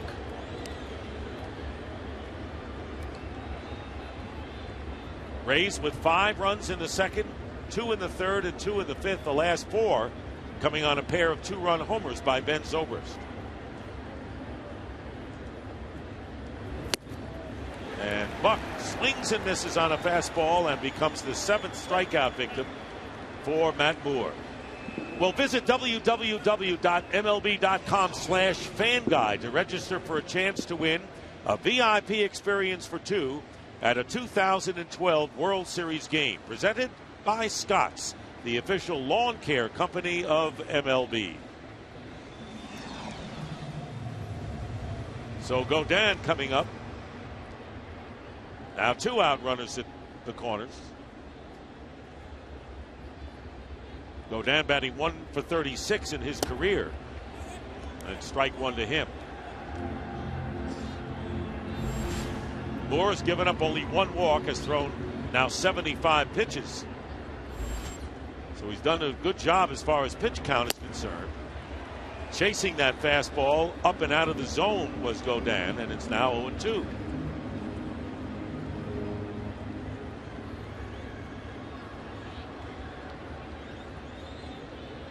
Moore has struck out at least 1 batter in every inning, and he's got 2 here. That's 8 in the game. Called third strike. So again, a leadoff double goes wasted as the Marlins leave runners at the corners. We go to the 6th, 9-0 Tampa Bay.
Grab some for your mates with Foster's Australian for beer.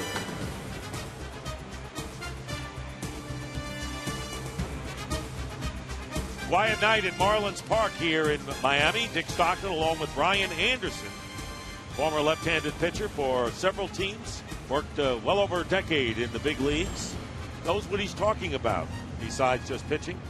And the Rays leading 9-0, and I hope you have a lot to talk about here. It's top of the order. Will be coming up next. Matt Moore leading off as an RBI on a bunt that was handled by the first baseman. First pitch flies out to Solano in left field. So go down on again. He has pitched 2 and now 3 full innings with this out. Now the top of the order will rise. Well, this is exactly what Ozzie Guillen needed after the short outing by Carlos Zambrano. Have Chad Godin give him some quality innings. Rhymes takes a strike, 0 for 3 tonight. Or at least some innings. A couple of home runs.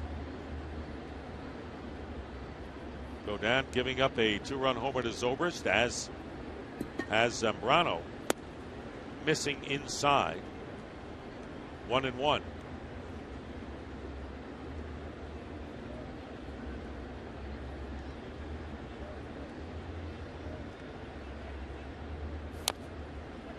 Ball and 2 strikes now.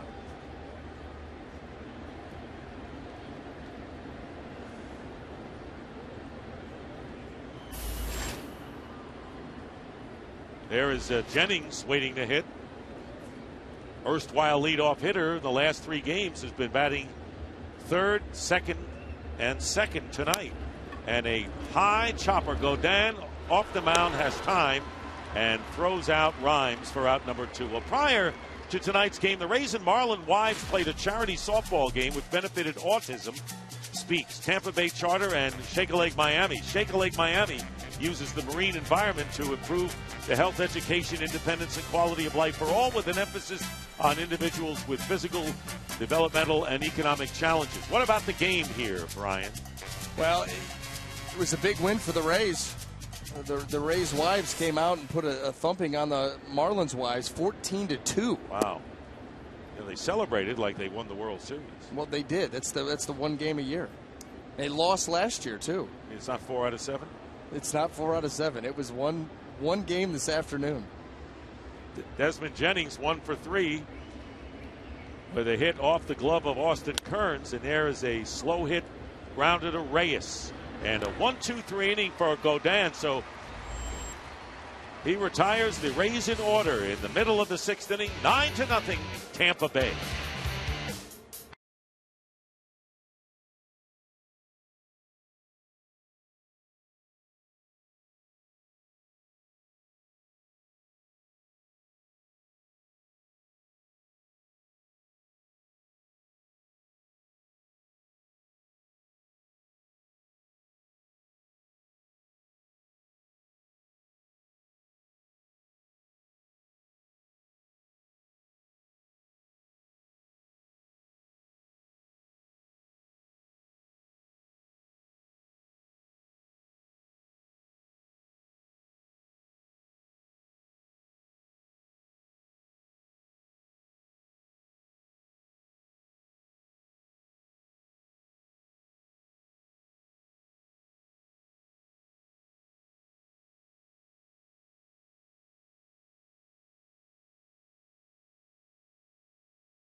Tonight in America include the Mets and Yankees, and hasn't Mark Teixeira come alive? His 11th of the year. Moments ago off Dylan G has given the Yankees a 3-2 lead over the Mets in the 6th. Elsewhere, Dodgers and Mariners after L.A. had jumped out to a 5-0 lead. Miguel Olivo gets 3 of them back. Clayton Kershaw's ERA over his last 3+ is approaching 5. Back to Dick and Brian in Miami. All right, Matt, thank you very much. Matt Vasgersian with the highlights of the activity tonight. Baseball Night in America on Fox. And Jose Reyes will start it off for the Marlins in the 6th inning against Matt Moore. Reyes is struck out and lined to B.J. Upton in center field.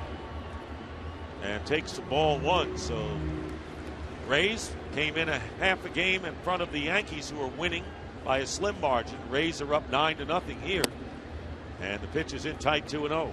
Well, here you go. You got the Marlins with the top of the order coming up here. They've got 4 cracks left at the Rays. They need base runners. That's what the concentration. Everybody has to take the approach that this is the bottom of the 9th inning and put a good at bat on Matt Moore. Try to work your way on the base. And it's low and the count 3-0. But the Marlins twice have opened innings up with doubles. There you see Omar Infante on deck as Jose Molina goes to the mound. So they've started 2 innings with doubles. They are 0 for 6 with runners in scoring position, and that extends their longest streak to 0 for 29 with runners in scoring position. And you know that's got to end at some point. And if anything, whether you come back and make this a ball game, come back and win it, or or not, you've got to try to get something positive out of this game. And a positive thing right here is Reyes starts the 6th inning with a walk, only the second base on balls issued by Matt Moore.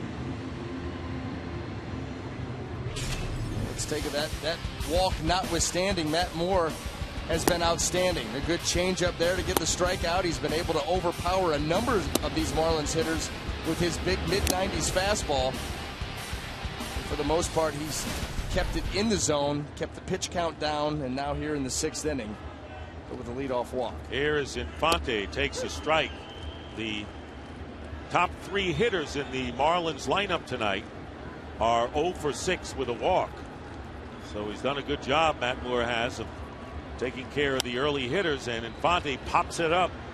Shortstop Elliott Johnson making the play, and there's 1 down. Reyes goes back to first with Hanley Ramirez stepping up.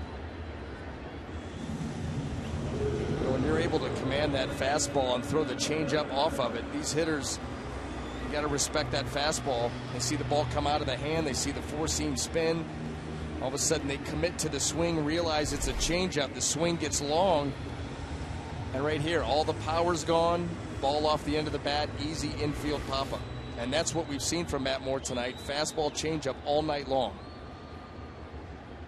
Hanley Ramirez fouls back the fastball for a strike. 5 of the 8 strikeouts for Moore have come from the bottom third of the Miami lineup, but Hanley Ramirez has struck out twice. Hanley Ramirez, he will strike out. He's got a lot of power. Obviously in this matchup, he's looking for that fastball, wants to put a big swing on it.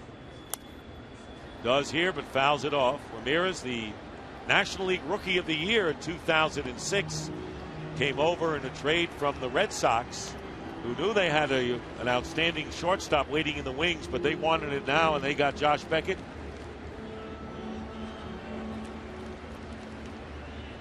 That was a key man. Beckett was a World Series hero for the Marlins and the Red Sox in winning a couple of World Championships. And a line drive, base hit. Upton going over to his right. Rounding second is Reyes. He'll go to third as the throw comes into second base and gets past. And so for the 3rd time in the game, the Marlins have 2 runners on. First and third, 1 out. And Giancarlo Stanton, their big slugger, coming up. Well, Hanley Ramirez does a nice job of staying back on this changeup. The changeup is elevated. He watches it right in and is able, look how strong he was, because that ball was off the end of the bat.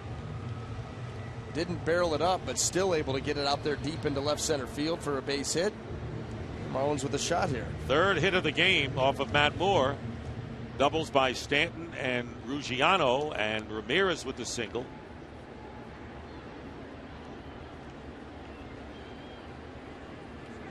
And Murphy is going to come in the game and run for Ramirez. Donnie Murphy running for Ramirez. Reyes is at third, 1 out. Stanton with a double, bounce to second, 1 for 2 on the night. 9-0 to score, and Stanton fouls back the fastball. Last 2 hitters for the Marlins going after that fastball for more and just getting a piece, fouling it back. Well, think who they are. Hanley Ramirez, Giancarlo Stanton. These guys want to drive the baseball. Taken for a ball. And they know in a 9-0 game that Matt Moore is going to give them plenty of fastballs. That's what he's been giving them all night, the fastball changeup combo. So you're going to see power on power here. So the Marlins yet with another runner in scoring position. 90 feet from home. Check swing. Taken for a ball. 2-1 to Stanton with Ruggiano on deck. 5 runs, second inning for the Rays, giving Matt Moore some breathing room, and then a pair of 2-run homers by Ben Zobrist in the 3rd and the 5th. And a ground ball in the hole and knocked down by Elliott Johnson. Run will score. Everyone is safe. As Giancarlo Stanton with an infield hit, his second hit of the game, now with his 42nd RBI. Reyes scores and Murphy the second. And you saw Matt Moore right there telling Elliott Johnson, hey, nice job, good effort. Another changeup. Giancarlo Stanton gets his ball right in the hole. Well placed. And Elliott Johnson, even if he comes up with this cleanly, not going to really have a play anywhere. So it's 9-1. Here's Ruggiano, who's been on base twice with a walk and a double. And he takes the first pitch. For a strike. Murphy, the pinch runner, is at second. Stanton on at first. 1 out. 1-1 now to Ruggiano, playing in his 9th game since coming over in a trade late in May from the Houston Astros. Hit .325 and knocked in 29 runs in only 30 games at AAA in Oklahoma City. That pitch is inside, and as Brian Anderson mentioned, he had been with the Rays for parts of several seasons in the past. Moore now has thrown 93 pitches.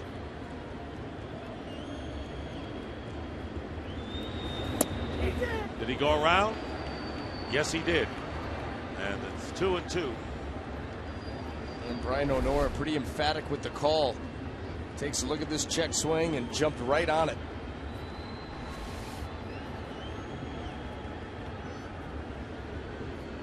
Murphy at second, Stanton at first. 1 run in. And a 3-2 count now to Ruggiano with 1 out.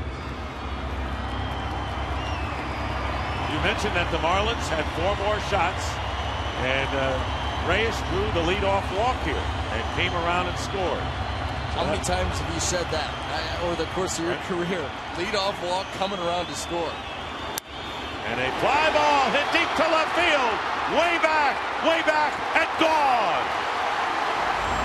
3-run homer for Justin Ruggiano. And it's now a 9-4 game. Well, you've got the crowd energized. Ruggiano put a charge into that Matt Moore pitch. That ball was blasted deep out of here in left field. You've almost cut the lead in half, and I guarantee you that dugout right now is saying, boys, let's put a finish on them. Let's shock the world. Let's put a finish on them. Keep it going. That got out of here in a hurry. And there you are, absolutely right, as Jim Hickey is on the phone to the Rays bullpen, that the Marlins dugout has been revived as Austin Kearns takes strike 1 on a 94-mile-an-hour fastball. Well, here it is. That comes in hard and leaves harder. That ball smashed. And finally, we see Matt Moore come out with a curveball here. See where it ends up. Deep. First home run for Ruggiano in a Marlins uniform. 3-run drive. Going around was Kearns. And he goes down on strikes. Strikeout number 9 for Matt Moore, and there are 2 down with Donovan Solano, the number 7 hitter, stepping in. Solano struck out and fly to right.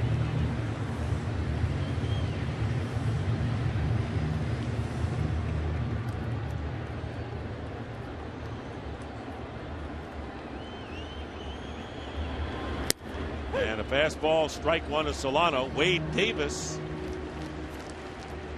begins to throw in the Tampa Bay bullpen. There is Davis.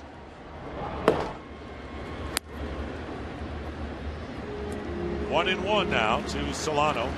Saw that curveball there by Matt Moore, missed badly. You know, sometimes it's tough. That's a pitch that you warmed up, you know, and you use with some purpose in your warm-ups early on. That could have been a couple hours ago. Change up, and Rhymes at third makes the play, and that'll do it in the 6th inning. But the big blow, Justin Ruggiano, who has a walk, a double, and this booming 3-run homer. The Marlins now trail by a score of 9-4.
Lead now is 5, 9-4. And Donnie Murphy is the new third baseman. Came in to pinch run for Hanley Ramirez. And Matt Joyce, first pitch, fly ball to center field, and Ruggiano makes the catch. It's an O, Dick. Makes the catch for out number 1. 50 pitches thrown by Chad Godin. By the way, as a starter, longest he's ever gone was 8 innings. As a reliever, 5. He's now pitched 4 innings. And his 5 innings as a reliever came with the Rays back in 2003. Here's B.J. Upton, who was 1 for 3 with a single infield hit variety and scored a run.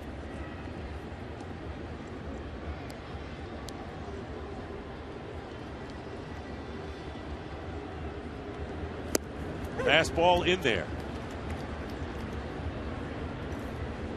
Tell you, Godin, a little bit of a warrior here Brian, even though he did give up the 2-run homer to Zobrist, pitching these innings, eating these innings up. Fly ball, shallow center field. Coming on in is Ruggiano to make the catch.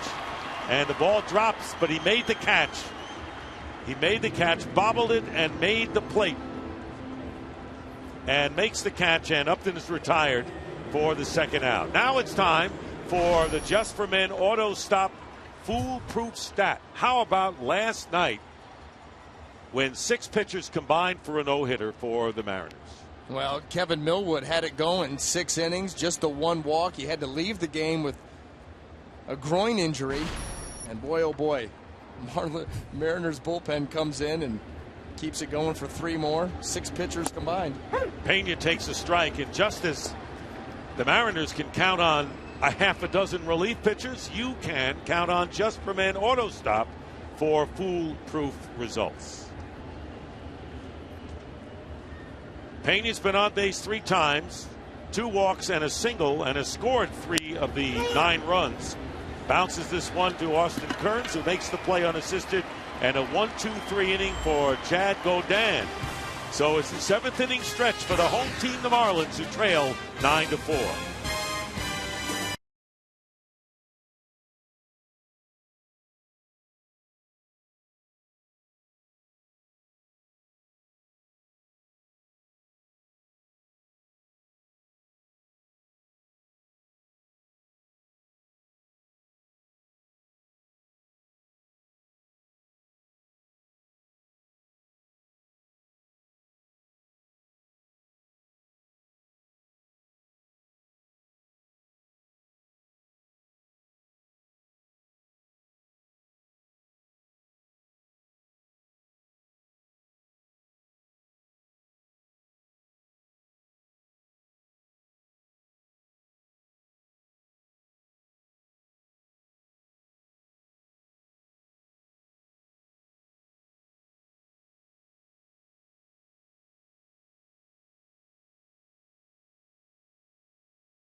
All-new Mazda CX-5 with 35 highway MPG.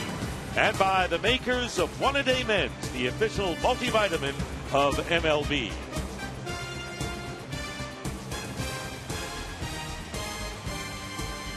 Marlins coming up in the 7th and will face a new pitcher, Wade Davis, in relief of Matt Moore, who worked 6 innings, gave up 5 hits and 4 runs earned, struck out 9, and walked to Wade Davis, the 26-year-old from Lake Wales, Florida. Pitched 1-2-3 inning Thursday in New York. Well, Wade Davis comes on for the 20th time. Came into spring training fighting for a rotation spot with Jeff Neiman. Jeff Neiman won that battle. Wade Davis went to the bullpen, did not sulk. Down there and said, I'll do anything I can do to help the team, and if this is it, so be it, and has really flourished in his role coming out of that Rays bullpen. John Buck will lead off, and Chris Coughlin, a pinch hitter, is in the on-deck circle to bat for Godin. And the first pitch is a fastball fouled back for a strike. Wade Davis beat the Marlins as a starter last year on June the 7th. As you mentioned, won 23 games as a starter, 2010 and 11. And the Rays have been getting nothing but magnificent performances from their bullpen. Pitch misses inside 1-1. In fact, the last 44 games, the Rays have the Major League's best ERA out of their bullpen of 2.90. In that time, the Rays have won 25 and lost 19. And if it wasn't for all the issues defensively and offensively, you'd see that record a little bit better. But this bullpen has definitely thrown the ball well. This man being included really fits well with his skill set of being aggressive with the fastball, good hook. 2-2 to Buck. Coughlin is on deck, and he really has been having his problems at the plate. And then the top of the order, Jose Reyes. There's Coughlin.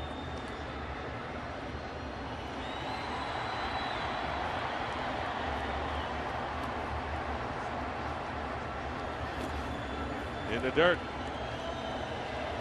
Sandy Rosario is up for the Marlins. He was just brought up and is a prime prospect for the Marlins as a pitcher. Saw him for a couple of innings last night. He's got tremendous stuff, a big fastball. He can definitely come in and dominate. Threw the ball well yesterday. Here's the 3-2 pitch to Buck.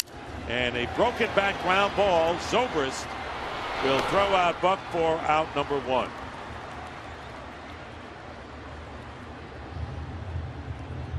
Well, pitcher hates to see a line drive coming back at him, but this did not have the steam on it that Wade Davis thought. The ball breaks John Buck's bat. Easy play there for Zobrist. Well, make sure to follow us on Twitter and Facebook for an interactive all-access pass to MLB on Fox this season.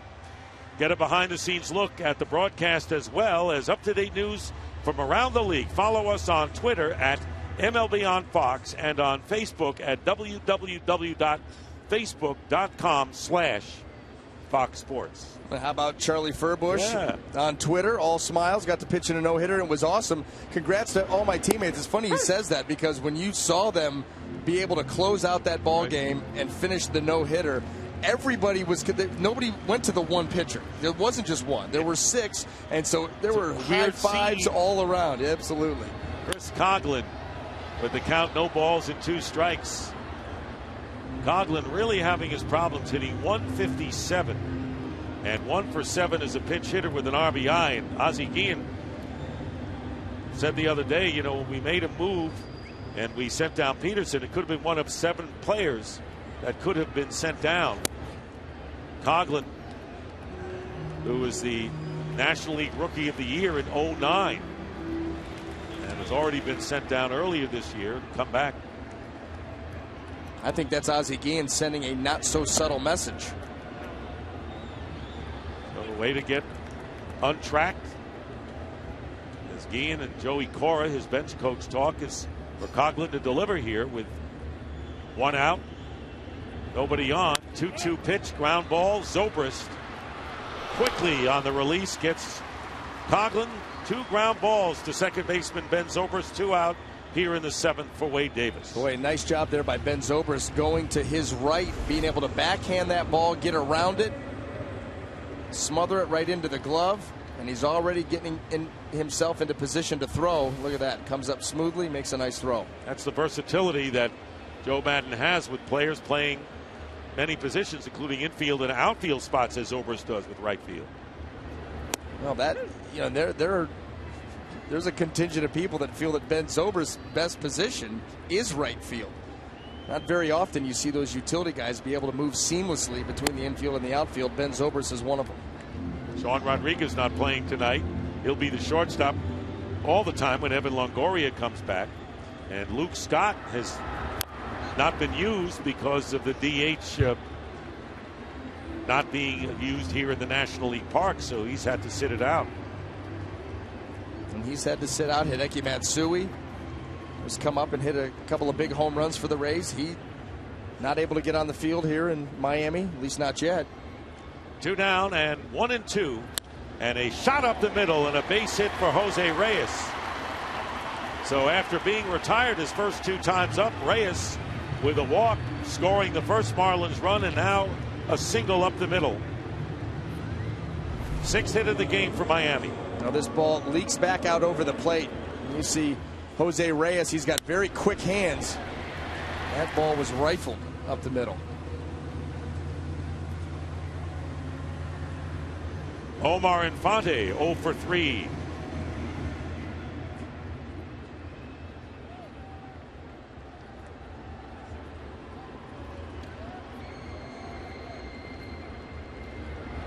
Breaking ball, strike 1. Rays leading it 9-4, playing the bottom of the 7th inning here in the second game of this 3-game series as Interleague is back to Citrus Series. Rays winning last night 5-1. Another breaking pitch. 1-1 now to Infante.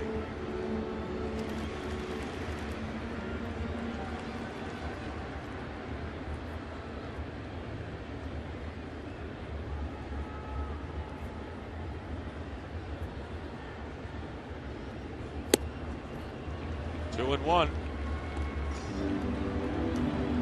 Rays scored 5 in the second inning off of Carlos Zambrano, helped by a pair of walks and a couple of looping base hits to right field. Zambrano late getting over to first base as the Rays batted around. Took the big lead early. Fouled out of play, and then Ben Zobrist went to work with a pair of 2-run homers in the 3rd off of Zambrano, and then again in the 5th against Chad Godin. Well, outside of that home run, the second home run off Godin's throwing the ball very, very well for Ozzie Guillen. 4 2/3 innings. Reyes with the lead at first and 2 out. Marlins getting their 4 runs last inning. 3 coming on Ruggiano's 3-run blast deep into the left field seats.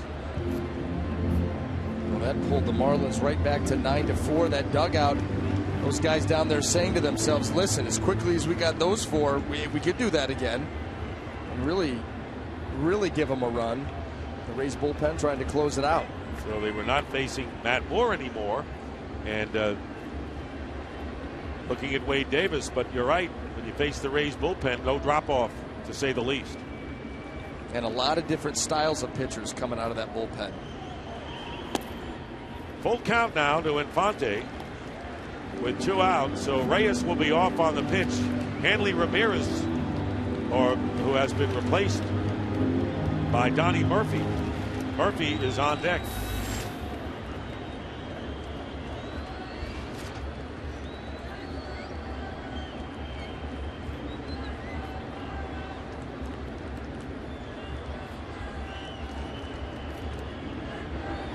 Reyes is off and foul back.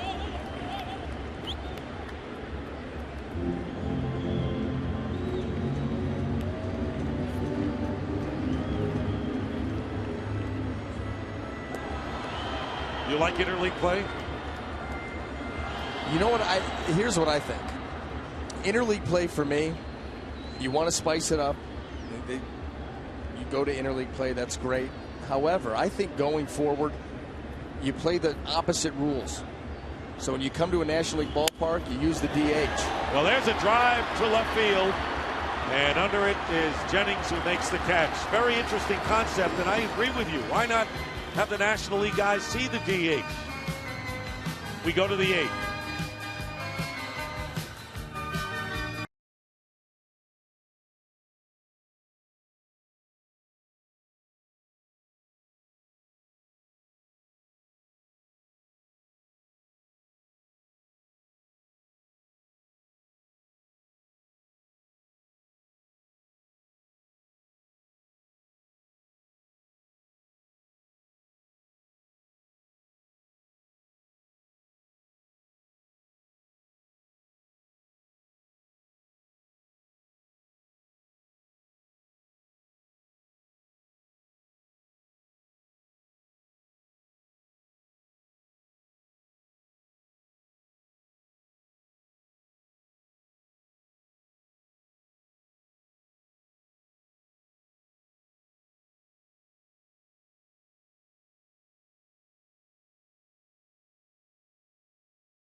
And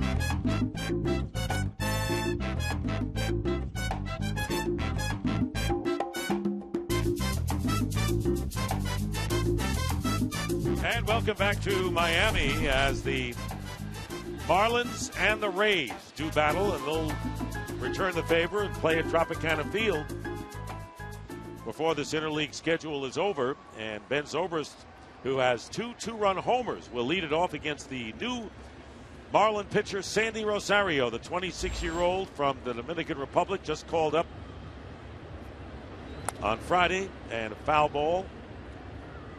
Rosario getting an opportunity here, called up from their AAA New Orleans farm club. And as you mentioned, pitched immediately, retiring all 5 batters he faced. And you can see that he's got a live arm. Good late movement on all of his pitches. 1-1, the count to Zobrist, who walked his first time up. So he has scored 3 runs tonight. 2 homers, 4 runs batted in.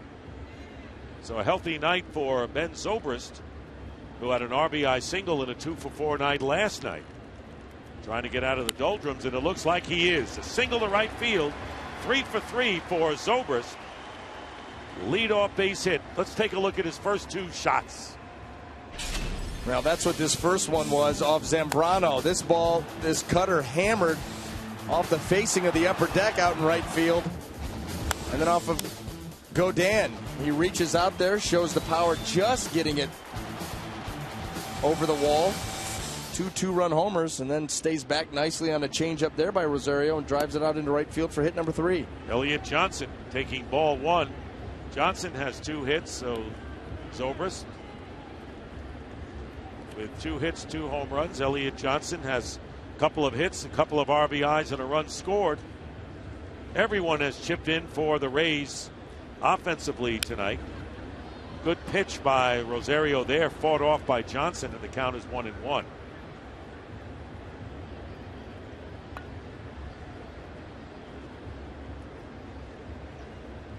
The only hitters in the Rays lineup to go hitless so far tonight: Rhymes, Joyce, and the number 9 spot, Moore, thus far. Good pitch there, and it's 1-2. Well, you see the nasty break on that. Starts that on the inner half and drops it back foot. Watch the action. It's late. Elliot Johnson sees that pitch coming in there and thinks for sure he's got something hard down in the zone, and then it just disappears on him. Reaches out in a shot to left field, and Solano will have to take it on a bounce. So Johnson doing a good job at the plate, and back-to-back singles, and the Rays have runners at first and second, nobody out, to Jose Molina. And this past Tuesday at MLB's first ever All-Star leadoff event, All-Star players Matt Kemp, Matt Joyce, and Robinson Cano explained why winning the All-Star game is important. You know, home field advantage is definitely an advantage. So, you know, we're out there playing as hard as we can and trying to win the games. When the game starts, you know, you want to win. You know, it's a competition, and we everybody knows what's at stake. We're trying to be a hero. I mean, we want to go to an All-Star game and get a hit and help the team to win a game.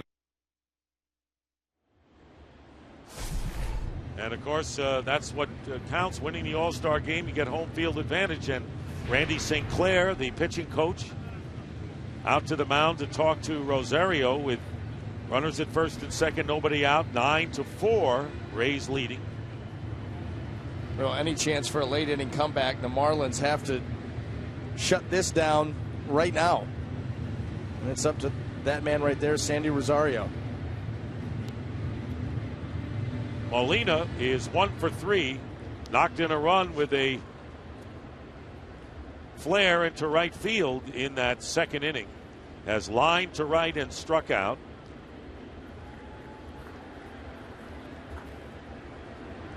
Fastball, strike 1 from Rosario. Wade Davis, the pitcher, on deck for Tampa Bay. Marlins changing their name from the Florida Marlins to the Miami Marlins, because that was a famous AAA International League farm club many, many years ago.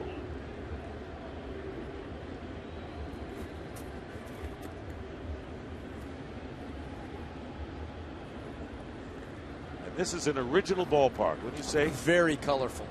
Very colorful. Very Miami. Yes. And you can even see the logo and the M on the Marlins uniforms and caps and the very different colors and hues that it shows. There's that M. Yeah, how do you sit down and come up with that combo? You say, no, yellow not in the middle. A long time. That's right. I mean, someone took a long time to get the exact combination of colors. I like this colors, though. It's different from baseball. Shot down the left field line, and it's going to be a fair ball into the corner. Zobrist will come around and score. They're going to wave in Elliott Johnson as well. And going into second with a double is Molina. He's knocked in 3 runs tonight. And it's an 11-4 lead for the Rays. And the hits keep coming. Well, Solano out there in left field was pulled around towards center. There was a ton of room down the line, and Jose Molina did a great job of pulling his hands in close, and you see how far Solano had to run. And that's why the bases were able to be cleared quite easily. A long run there. Great piece of hitting by Jose Molina. So it's been the bottom part of the order for the Rays that has really done a lot of the damage. Here's Wade Davis, and he takes ball 1. And Ben Zobrist, not only 3 for 3 with 2 homers, 4 RBIs, 4 runs scored, and that matches his career high. He's done it 3 other times, all coming on the road. 2-0 now to Wade Davis.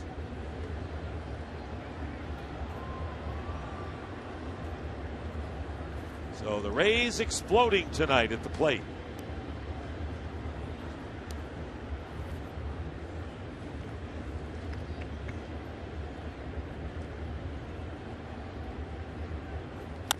Shot up the middle, and that'll go through for a base hit. They're going to hold Molina at third, and Wade Davis, the pitcher, getting a base hit up the middle. So 4 straight hits. Zobrist, Johnson, Molina with the double, and now Davis. And Ozzie Guillen has seen enough. Signals to the bullpen for Randy Schote. Well, Wade Davis, pitcher's dream, especially coming out of the bullpen, not knowing if you're going to be able to get an at-bat. Head in the count, chops that ball over the head, up the middle. And Jose Molina, his battery mate, applauds. So Rosario does not retire anyone, gives up 4 hits, and is responsible for the runners on base. We'll be back to Marlins Park after this.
Schote is the new pitcher. Sean Rodriguez goes in to run for Wade Davis. He's at first.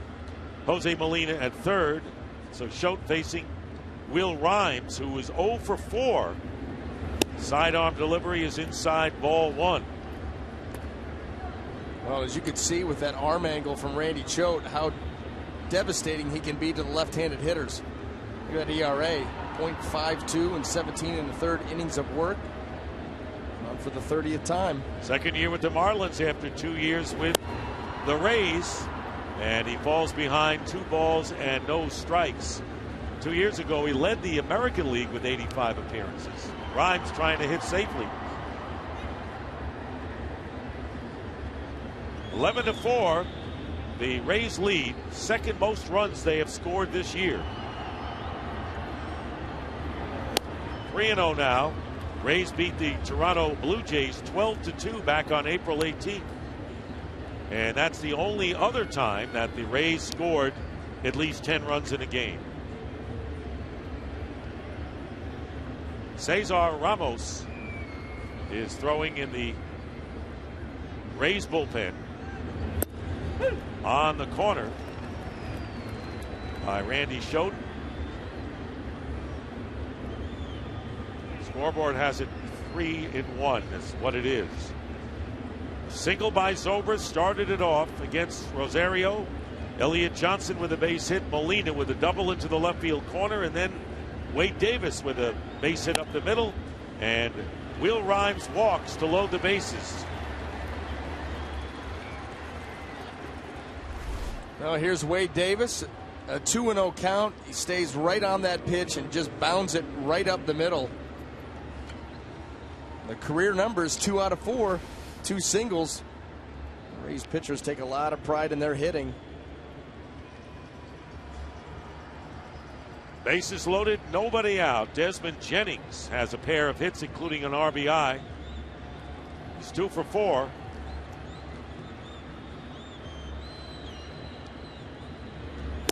Strike 1. So Molina is on at third. Sean Rodriguez, who went to pinch run for Wade Davis, is at second. Will Rhymes at third. They're the runners for the Rays. Trying to add on here. Leading by 7 runs in the top of the 8th inning.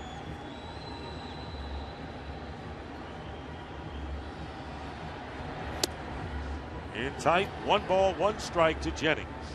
Well, where Randy Schote is so effective against lefties, a lot of righties, as they head up there against him, can get a very good look at that pitch, that arm angle. Not nearly as effective against the righties as he is lefties over the course of his career. Big spot here. That misses. 2-1, 19 straight scoreless appearances. And there you see the delivery again. Randy Schote, the only left-hander in the bullpen for Ozzie Guillen now. Yeah, you look, and they've got another guy down there, Steve Cishek. Comes from the right side, comes from underneath, right. Submarine style. Ground ball hit to second. Infante to Reyes, and they turn the double play. The run scores, however. And the Rays have their 12th run, so Jennings hits into a double play, no RBI, as Sean Rodriguez goes to third. That'll bring up Matt Joyce. So it's now a 12-4 game. Joyce has been held hitless tonight.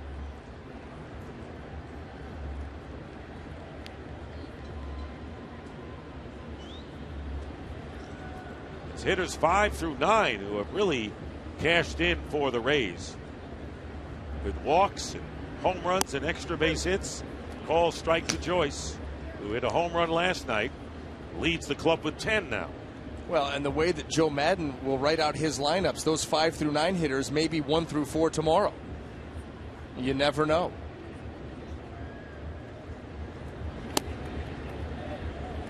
Interesting that the Rays hitters, they come to the ballpark and they say it's always going to be an adventure. And that keeps you on your toes a little bit. Absolutely does. Keeps things exciting. And that's what Joe Madden has been forced to do right now. He doesn't have a set lineup, a New York Yankees style lineup where you can just roll out of bed and fire it up there. It's going to be the same 7, 8 guys in a row every single night. And Joe Maddon has had to get creative with his matchups with pitchers, certain hitters, certain spots of the lineup, who looks good, who can protect who on a given night. And he moves them around. Not to mention the shifts, the ball off the glove of Buck, no advance as Choate covers home plate. And this was just a clank here by John Buck. He goes out there, tries to look that ball into the glove, and it's off the thumb. Very fortunate that he was able to get to that. Sean Rodriguez on at third, getting the night off, but coming in as a pinch runner after Wade Davis singled. First 5 hitters here in the top of the 8th reached against Rosario and Randy Choate, and there's a ground ball to Infante, and that'll do it. But 2 more runs come in. Giancarlo Stanton is due up. He'll be batting second here in the bottom of the 8th inning, but a big lead for the Rays.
Zero calories, maximum Pepsi taste. By Dick's Sporting Goods. Every season starts at Dick's. And by Just for Men, mustache and beard, keep living the dream.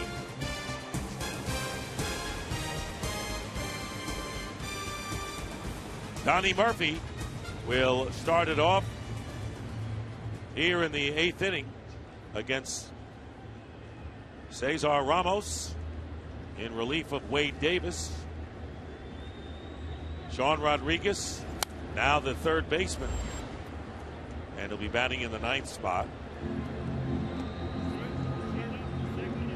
Strike one, the count to Murphy, who's at the plate for the first time. Came in the game as a pinch runner for Hanley Ramirez and came around and scored, hitting 136 in 26 games. Giancarlo Stanton on deck. 1-1 the count to Murphy. Donnie Murphy, third season of limited action there as Stanton with the Marlins, and made his big league debut back in 04 with the Kansas City Royals.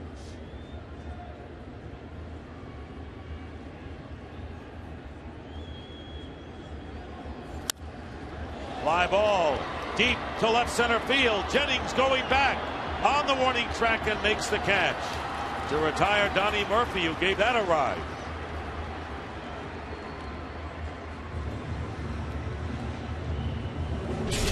All right, Ben Zobrist was the better one today with his 3 hits, 2 home runs, each with a man aboard and a single in the 8th inning. Big night for Ben Zobrist. Brought to you by Mazda. Better, stronger, smarter. All of the above for Ben Zobrist tonight. Also scored 4 runs. That's right, tying a career high as Stanton takes the first pitch for a strike. He is 2 for 3, a single and a double, and knocked in one of the Marlins' runs. Ramos, 27-year-old, pitched 3 shutout innings against the Yankees on Tuesday. And a fly ball hit deep to center field. And even though they don't run back, B.J. Upton, it is deep. 2 out. The ball comes off the bat, and you're so used to seeing that trajectory and get a feeling for ballparks and say, wow, that ball's going to be hit pretty well. But this outfield, I mean, it is spacious. And anytime you see that guy take a big swing and the ball get up in the air that high, you're thinking way deep. You see B.J. Upton with plenty of room to spare. And speaking of deep, Justin Ruggiano hit a deep 3-run homer his last time up. And a shot glove on the fly by Ramos. Like he's a highlight player the way he handled that. 1-2-3 inning for Ramos.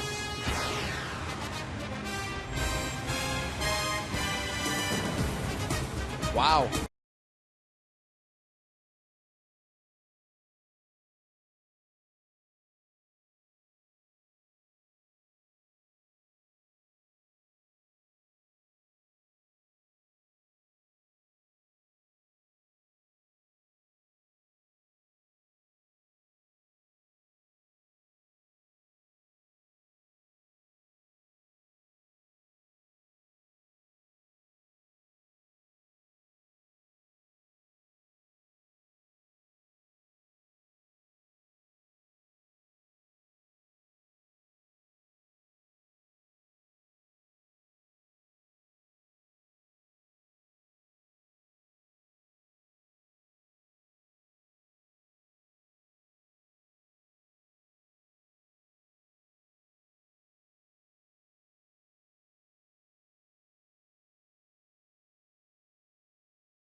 The 5th pitcher of the night, 25-year-old from Falmouth, Massachusetts, gave up 2 runs to the Braves in an inning on Thursday, product of the Marlins system. And he'll be facing Hideki Matsui, who is pinch hitting for B.J. Upton here in the top of the 9th inning. So Matsui, and of course had a chance to play against his old team, the Yankees, on the road at Yankee Stadium this week. Hideki Matsui, I mean, the Rays, they signed him to a minor league contract. You knew it was just a matter of time. When he got himself ready, he would be coming up to the big leagues, and he's come up, hit a couple of big home runs for the team. That veteran presence, professional approach at the plate, and still dangerous. 3 for 24, but 2 of the 3 hits were home runs. He's driven in 4 runs. So batting for Upton, leading off, Pena and Zobrist scheduled to follow against Cishek. Foul ball, strike 1.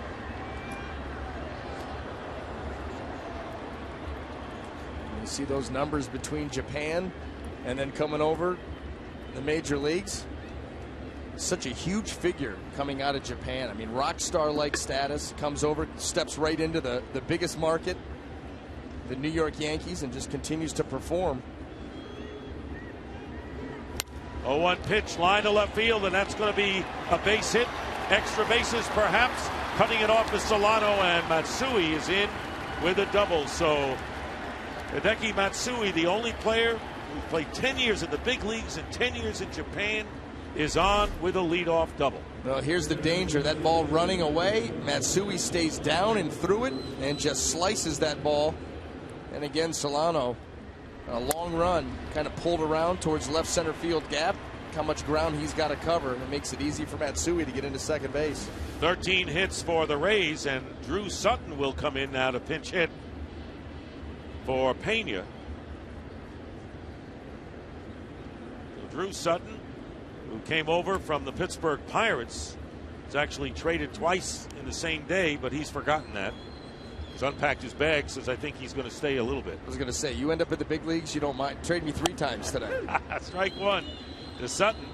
He had six hits in his first 3 games with the Rays, and then went into a tailspin, 1 for 21.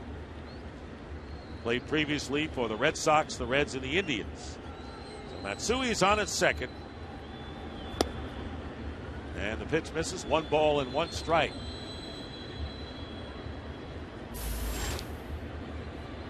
Ben Zobrist, who's been the batting hero, on deck.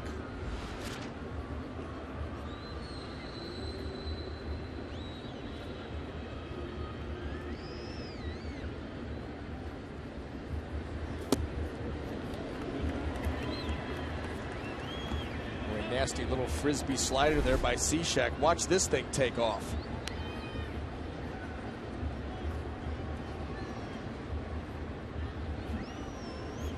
Well, you had Randy Choate from the left side, Cishek from the right side. Come at you from all angles. Here's the 1-2 pitch, grounded foul.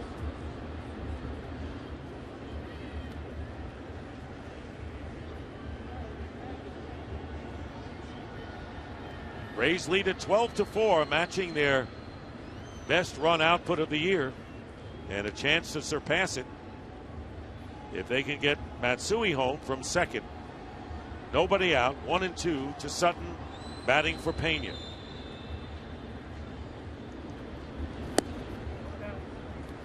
Two and two.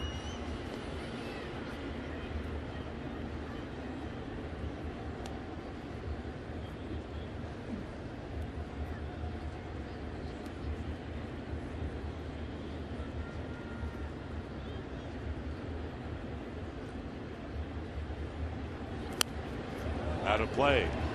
Now this is a Joe Madden trying to get some guys some at-bats, obviously coming into a National League ballpark. Matsui not going to have a whole lot of playing time up to this point, so you get him out there in a game situation, keep him fresh, keep him seeing live pitching. You've got a big enough lead to do that here in the 9th inning. Same with Drew Sutton. Get some other guys off their feet. You're going to need them tomorrow. Come right back with a day game. Stays alive to Sutton. Fouled out of play. 12 runs, 13 hits, no errors for the Rays. 4 runs, 6 hits, no errors for the Marlins. And that's on top of the game that was played here last night. Just a 5-1 9-inning ball game that was closing in on 4 hours.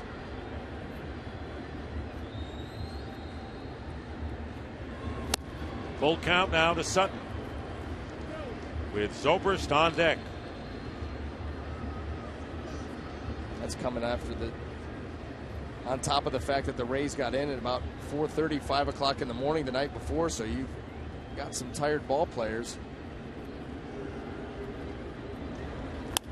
Ground ball to the right side. Kearns feeding Cishek for the out. Going to third is Matsui. And there's one away with Zobrist coming to the plate. So a big opportunity for Ben Zobrist, who's had a terrific night with a pair of 2-run homers, a walk and a single, tying a career high with 4 runs scored.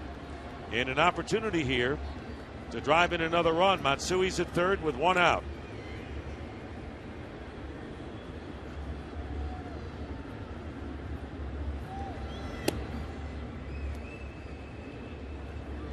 .80 miles an hour on that delivery, and it's ball 1.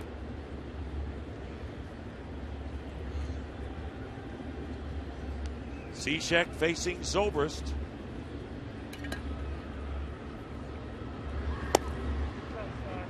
(2-0). Zobrist was an all-star in the 09 season. Came over in a trade with the Houston Astros. Most of his starts has been in right field. And now it's 3-0. Cishek not really close on any of these 3 pitches. Ben Zobrist is not going to oblige and head out of the strike zone. Feeling good at the plate right now.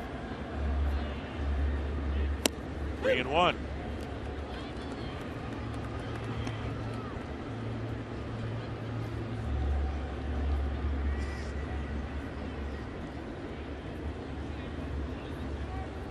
Three balls, 1 strike, 1 out. And ball 4, and Zobrist walks for the second time, and the 5th time he's been on base in this game. Runners now at first and third, 1 out. And Brian Anderson, yes, he pitched in the World Series, and that was for the Arizona D-backs. And yes, here it is, game number 3 of the World Series, facing Derek Jeter and striking him out. Yes, our partner, Brian Anderson, pitching for Arizona, also pitched for the Indians. Where did you find that footage? Oh, I tell you what, we have a crack research staff, Brian. They have worked on this thing. They knew we were working on this game for several weeks. And that's how long. That's how long it would take to be able to dig that up. Went into the archives and found it, and it was a great achievement by you. Yeah, so. Well, that was some kind of start, and I've long said that ever since that happened that no matter how long I played after that, I would never start a bigger game. For what the country was going through at that time, that was the first World Series game in Yankee Stadium after 9/11. We were down 2-0. You know, President Bush is throwing out the first pitch. You're facing Roger Clemens. I mean, it didn't get any bigger. And, so it was a surreal day, I will tell you that. But you know, it's so great. You pitch in the World Series, something they can't take that away from you. No. Right? No. You've done that. Champion. And it's been, and what was another thing, I got to play in the World Series in '97 with the Indians, and we lose that World Series to the Florida Marlins here in Miami. Extra innings of Game 7. Right. And then to come back 4 years later and win a World Series at home in Game 7 in the bottom of the 9th. I mean, 2 ends of the spectrum. And for different teams. Absolutely amazing. You know, after '97, you said, well, maybe, okay, this was my World Series showing. Right. You never know. I remember that 2001 team being out there, Mike Morgan. It was his 23rd season in the big leagues, and it was the first time he'd ever been to the playoffs. So you never know if you'll ever get there, and if you do get there early in your career, if you'll ever get back. 13-4 the score, and the Rays establishing their season's high. They scored 12 against Toronto back in April. They have 13 here. 1 ball and 2 strikes with 1 out. And the slider is outside, 2-2.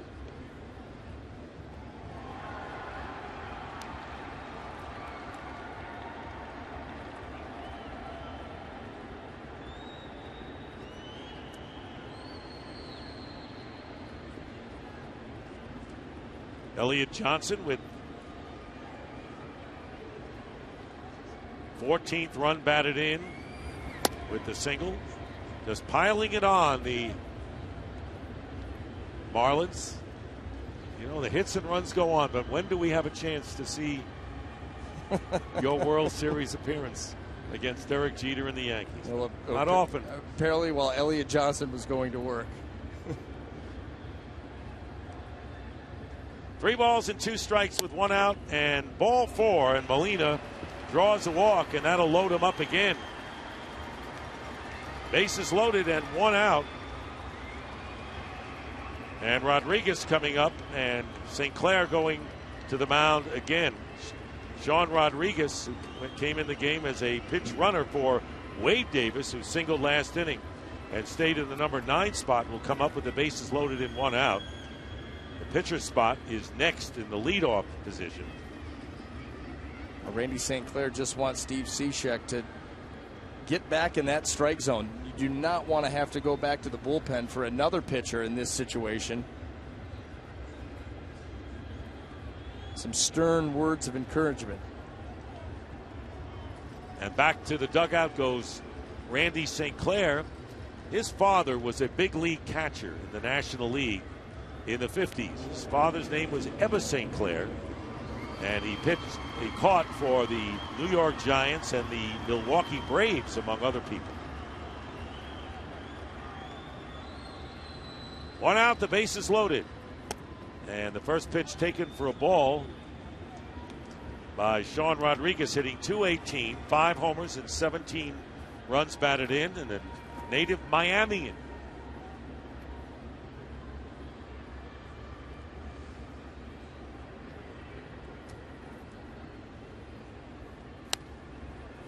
One and one now.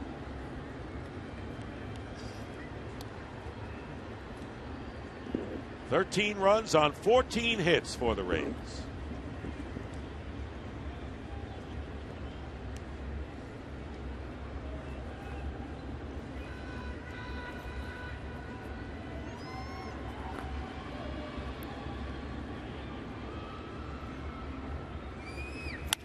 Ground ball, Reyes.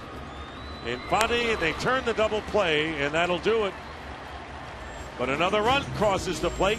Season's high, 13-4. Marlins come up in the bottom of the 9th.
Is presented by Budweiser. And the Marlins coming up in the bottom of the 9th. Drew Sutton is the new first baseman. Hideki Matsui moves to left, and Desmond Jennings from left to center field. And that's the way the Rays line up defensively, and you want to talk about crooked numbers. We've had our share of those tonight, haven't we? Rays with 5 in the second, 2 in the third, 2 in the fifth, 3 in the eighth, and the Marlins getting all of their runs in the sixth. 13-4 game. And it'll be Kearns, Solano, and Buck in the bottom of the ninth inning.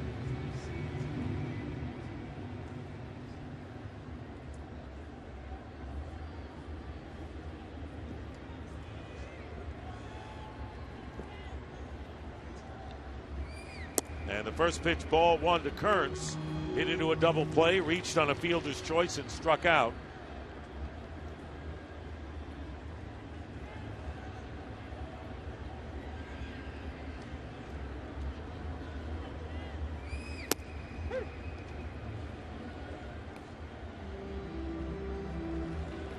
One ball, one strike to Kearns.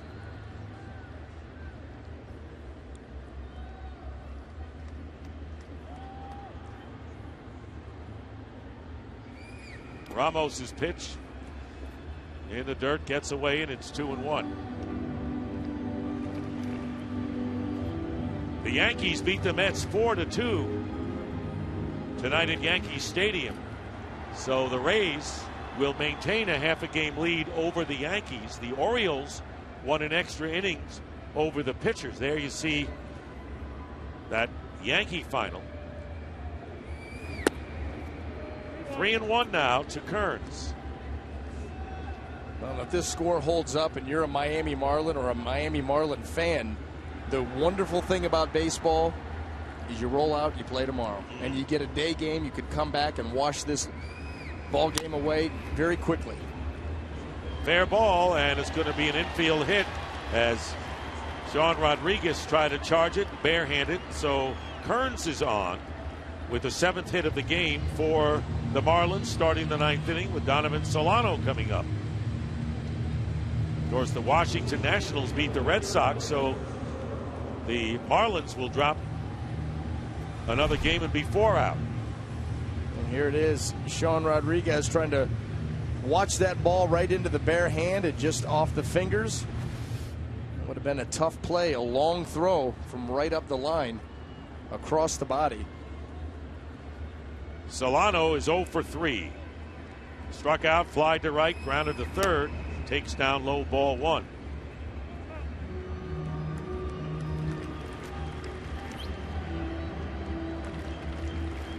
Rays just added on tonight. They got the 5 runs in the second inning. Usually you get a lead early. You mentioned the other club, even though the Marlins had struggled at the plate with runners in scoring position, would have enough innings to come back. But Zobrist with the 2-run homer in the third, hit another 2-run home run in the 5th inning, and it was 9-0. And a base hit to right field by Solano. So back-to-back hits by Kearns and Solano, and runners at first and second, nobody out. John Buck coming to the plate. And here is tonight's Burger King smooth plays of the game. And we start with the pitcher, Matt Moore. Well, Matt Moore, first 5 innings or so, was nothing but fastball and changeup. He was able to overpower the Marlins with that fastball, fool him with the changeup, get him out in front. You see the pop up there to Elliott Johnson. And here is Buck, fouls off the first pitch. He's 0 for 3, has struck out twice. Brett Hayes is in the on-deck circle and will pinch hit for the pitcher. Brett Hayes on deck. Runners at first and second, nobody out. Marlins with a flash in the 6th inning when they scored 4 runs to cut the margin 9-4 at the time. Fly ball, left center field. And making the play is Matsui for the out. Buck is retired. Runners go back, Kearns to second, Solano to first, and there's 1 out, and Hayes coming up. Miguel Cabrera, Brandon Phillips, David Price, and Justin Verlander among more than 20 MLB stars to visit the MLB Fan Cave already this season. Watch MLB Fan Cave player videos and stay up to date on the latest cave happenings by visiting MLBFanCave.com. Follow at MLB Fan Cave on Twitter and like the MLB Fan Cave on Facebook. Here's Hayes.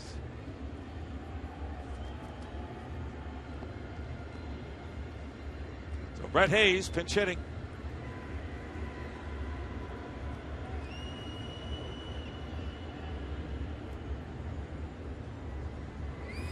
Backup catcher takes a strike.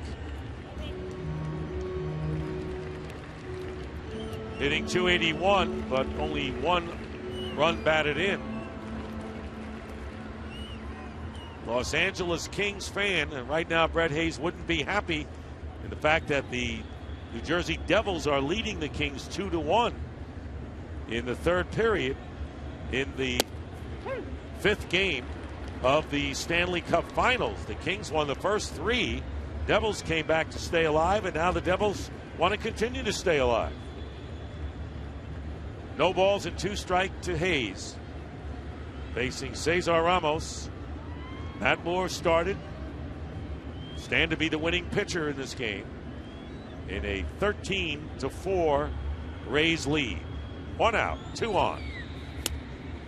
And the count is strike 3 as Hayes goes down.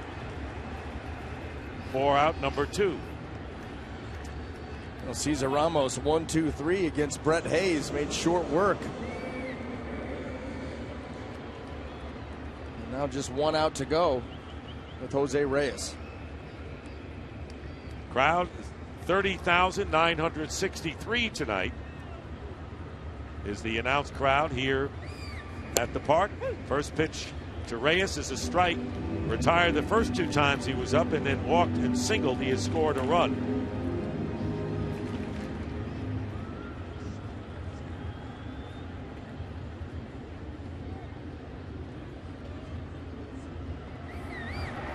And the ball gets away. Producer of tonight's game is Larry Lancaster. Director is Jonathan Evans. Associate Director is Yvonne Wagoner, and the broadcast associate Paul Marmaro. Our technical producer has been Matt Benedict, and the technical director Paul Harbat. The pregame show is produced by Ethan Kleinberg and directed by Mark Deaver, and the coordinating producers are Mike Santini and Don Bowie. Our thanks to our production and technical crew on Fox. On point all night long. Yep. And a lot of ancillary look at the ballpark and things like that. The Wives softball game. And topping the list, Brian Anderson getting Derek Jeter in the World Series. Being able to come up with that, I mean, what a coup. Not easy. And I've enjoyed working with you once again. Yes. BA. I now can call you BA. I know you well enough. Worked with you a couple of weeks ago, and you said you have to call me Brian. Maybe after the second game, or at least in the 9th inning, you can go to BA. And the game is over. Strike 3 as Reyes goes down. And the Rays have beaten the Marlins. The Rays now 34-25, maintain their 1/2 game lead over the Yankees. They've won 3 in a row. And the Marlins dropped their 5th straight game. And Zobrist had a night to remember, Brian Anderson. Yes, he did. I mean, a bookend, a walk in his first plate appearance, a walk in his last plate appearance, and in between, a couple of 2-run homers and a single. Huge night for Ben Zobrist. Has been struggling at the plate, had a couple of hits in last night's ball game, and then comes out tonight and tops it off, is on base all 5 times. Huge night. Rays win at 13-4. Moore, the winning pitcher, 3-5. Zambrano lost at 4-4. Ruggiano hit his second home run, and Ben Zobrist hit a pair of homers with a man on base. So Joe Madden's Rays have captured the first 2 games of this Citrus Series here in Miami. And right now, the updated standings, the Rays remain a half a game ahead of the Yankees, 1 ahead of Baltimore. And the Washington Nationals, with a win in Boston for the 2nd straight night, maintain their lead in the NL East. So all-round game, and the Rays kind of put it away early, and in scoring those 13 runs established a season's high for them. Yeah, and they kept continuing to add on, got that lead to 9-0. The Marlins closed at 9-4, and then they come right back, score 4 more after that, make it 13-4, and you see where Miami is now in the National League East, 4 back, another tight division. And Ozzie Guillen cannot afford to have his team continue to play like they have the last 5 games. Washington and Atlanta won. The Mets and Miami lose, and Philadelphia loses as well. So for Brian Anderson, Dick Stockton saying so long. That's all now from Miami. Coming up next, we'll send it back to MLB Network for post-game coverage right after these messages.